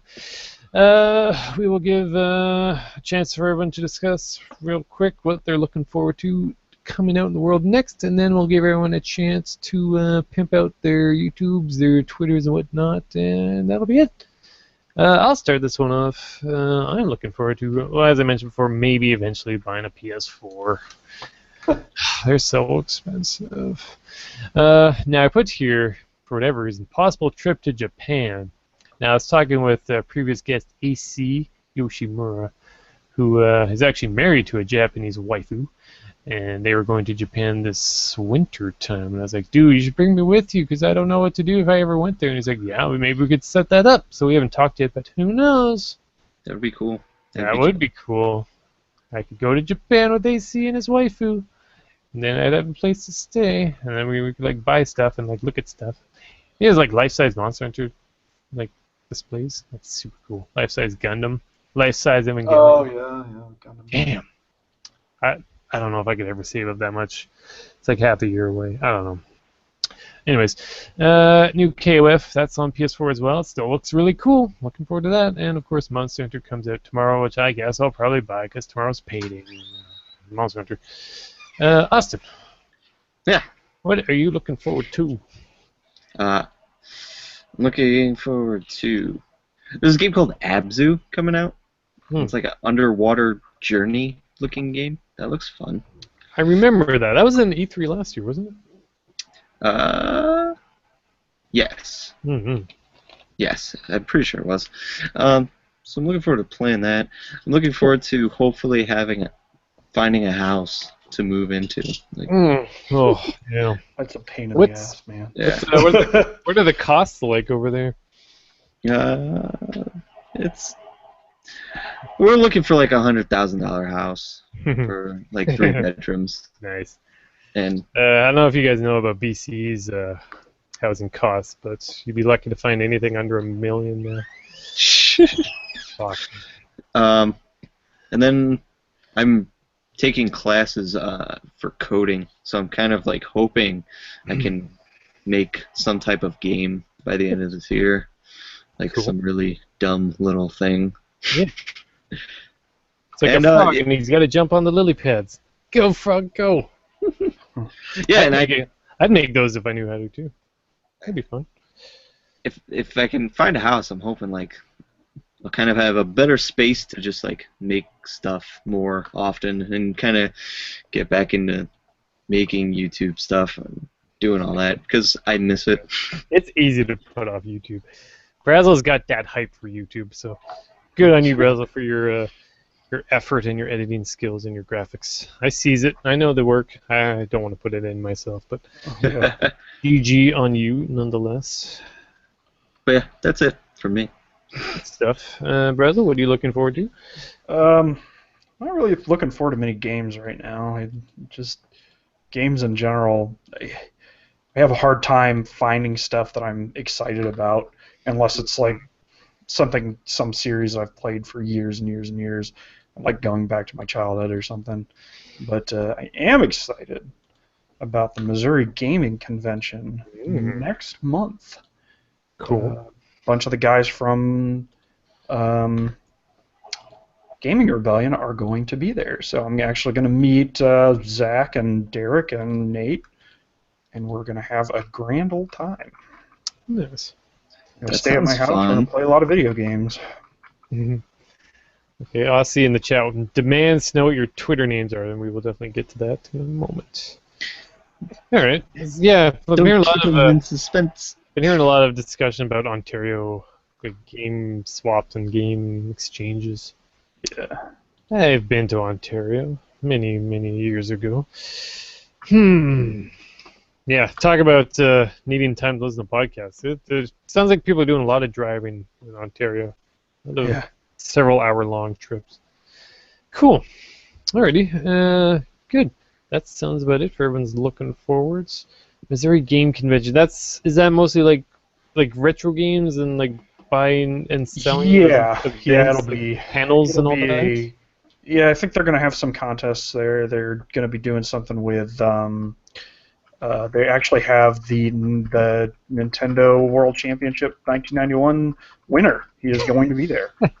He actually lives in or near St. Louis, so he's going to be there. We're going to, awesome. And that's so random. Yeah, it's 4.5 hours away from me. I should go. If you guys could meet up and do a collab, you should go. I can drive there. I'll watch footage of that. I need more footage. It is a one-day thing, so it's kind of a short deal. Yeah. But we're gonna be. Some footage is better than no footage. Huh? Yeah, some footage is better than no footage, and you might be able to get a press pass. Yeah. No press passes. They're not giving them out. Bummer. This is the first year for it, so still kind of a new thing. I guess they're starting out. Yeah. Alrighty. But it's cool. Cool. I'm excited about it. Cool.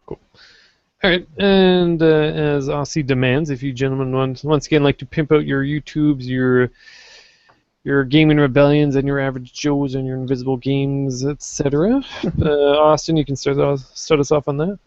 Okay, yeah, you can find me personally at ASOP Beef on Twitter, AESOP B3EF. Mm-hmm. It's confusing. It's a bad name, but I did it, when Twitter first started, and then people started talking to me. What the fuck? Yeah. And then, you can find Average Joe Gaming at averagejoegaming.com, Invisible Gamer at invisiblegamer.net. And they got Twitters, they got YouTubes. Mm-hmm. You can. I'm all over the place. I'm easy to find. Austin Clark. You Wikipedia me, and I'm not there. No. Give him 5 stars on iTunes and please review them. I never say that because I don't even know what iTunes are. I'm not on it. I'm just Podomatic YouTube guy. That's about as far as I go. Yeah. 5 stars on iTunes. I'm so sick of people begging. Everyone's always begging these days. Give me stars, give me Patreons, give me this. You're on Patreon, aren't you, Brasel? How's that going? Is it? I am. I am Is getting quite a really? few dollars a month right now. Really? So it is working? It is. I am getting, I think, $100 a month right now. Dang. Nice. $99 a month. Nice. That's 6 patrons. I've got one very generous patron. Very good. Everybody else is like within $1 and $5, was just what I was expecting. And then one person came up and was like, I'm giving you $100 a month. I'm like, holy Christ. Okay. Nice. Now you know what mobile And it's been gaming is 3 like. months and they keep coming through, so it's going okay. How much are those light umbrellas? I want got one the real light bad. umbrellas and these lights for $50. It was $50 on Amazon. Amazon. So Yeah. not too expensive. It was helps a lot. I think it makes the video quality look a lot better, even though I'm just using a Logitech little camera. Yeah, my camcorder is such garbage. And it's Yeah, okay it's not outdoors, but any lighting worse than like sun outside is pretty grimy. Same here. Alrighty. Brasel, did we get the shout-outs and the... No. No, just www.braselthegamer.com is my website. You can always also find me at, I'm an administrator and editor for www.gamingrebellion.com. And if you want to find me on Twitter, at Brasel the Gamer. If you want to find me on YouTube, it's /user/Brasel the Gamer. If you want to find me on Facebook, it's /Brasel the Gamer. Just everything is Brasel the Gamer. I'm everywhere, except for Instagram. I hate Instagram. Those stupid links in Twitter. Just show me the picture. I don't want to link to never your used website. it. Yeah. Gross.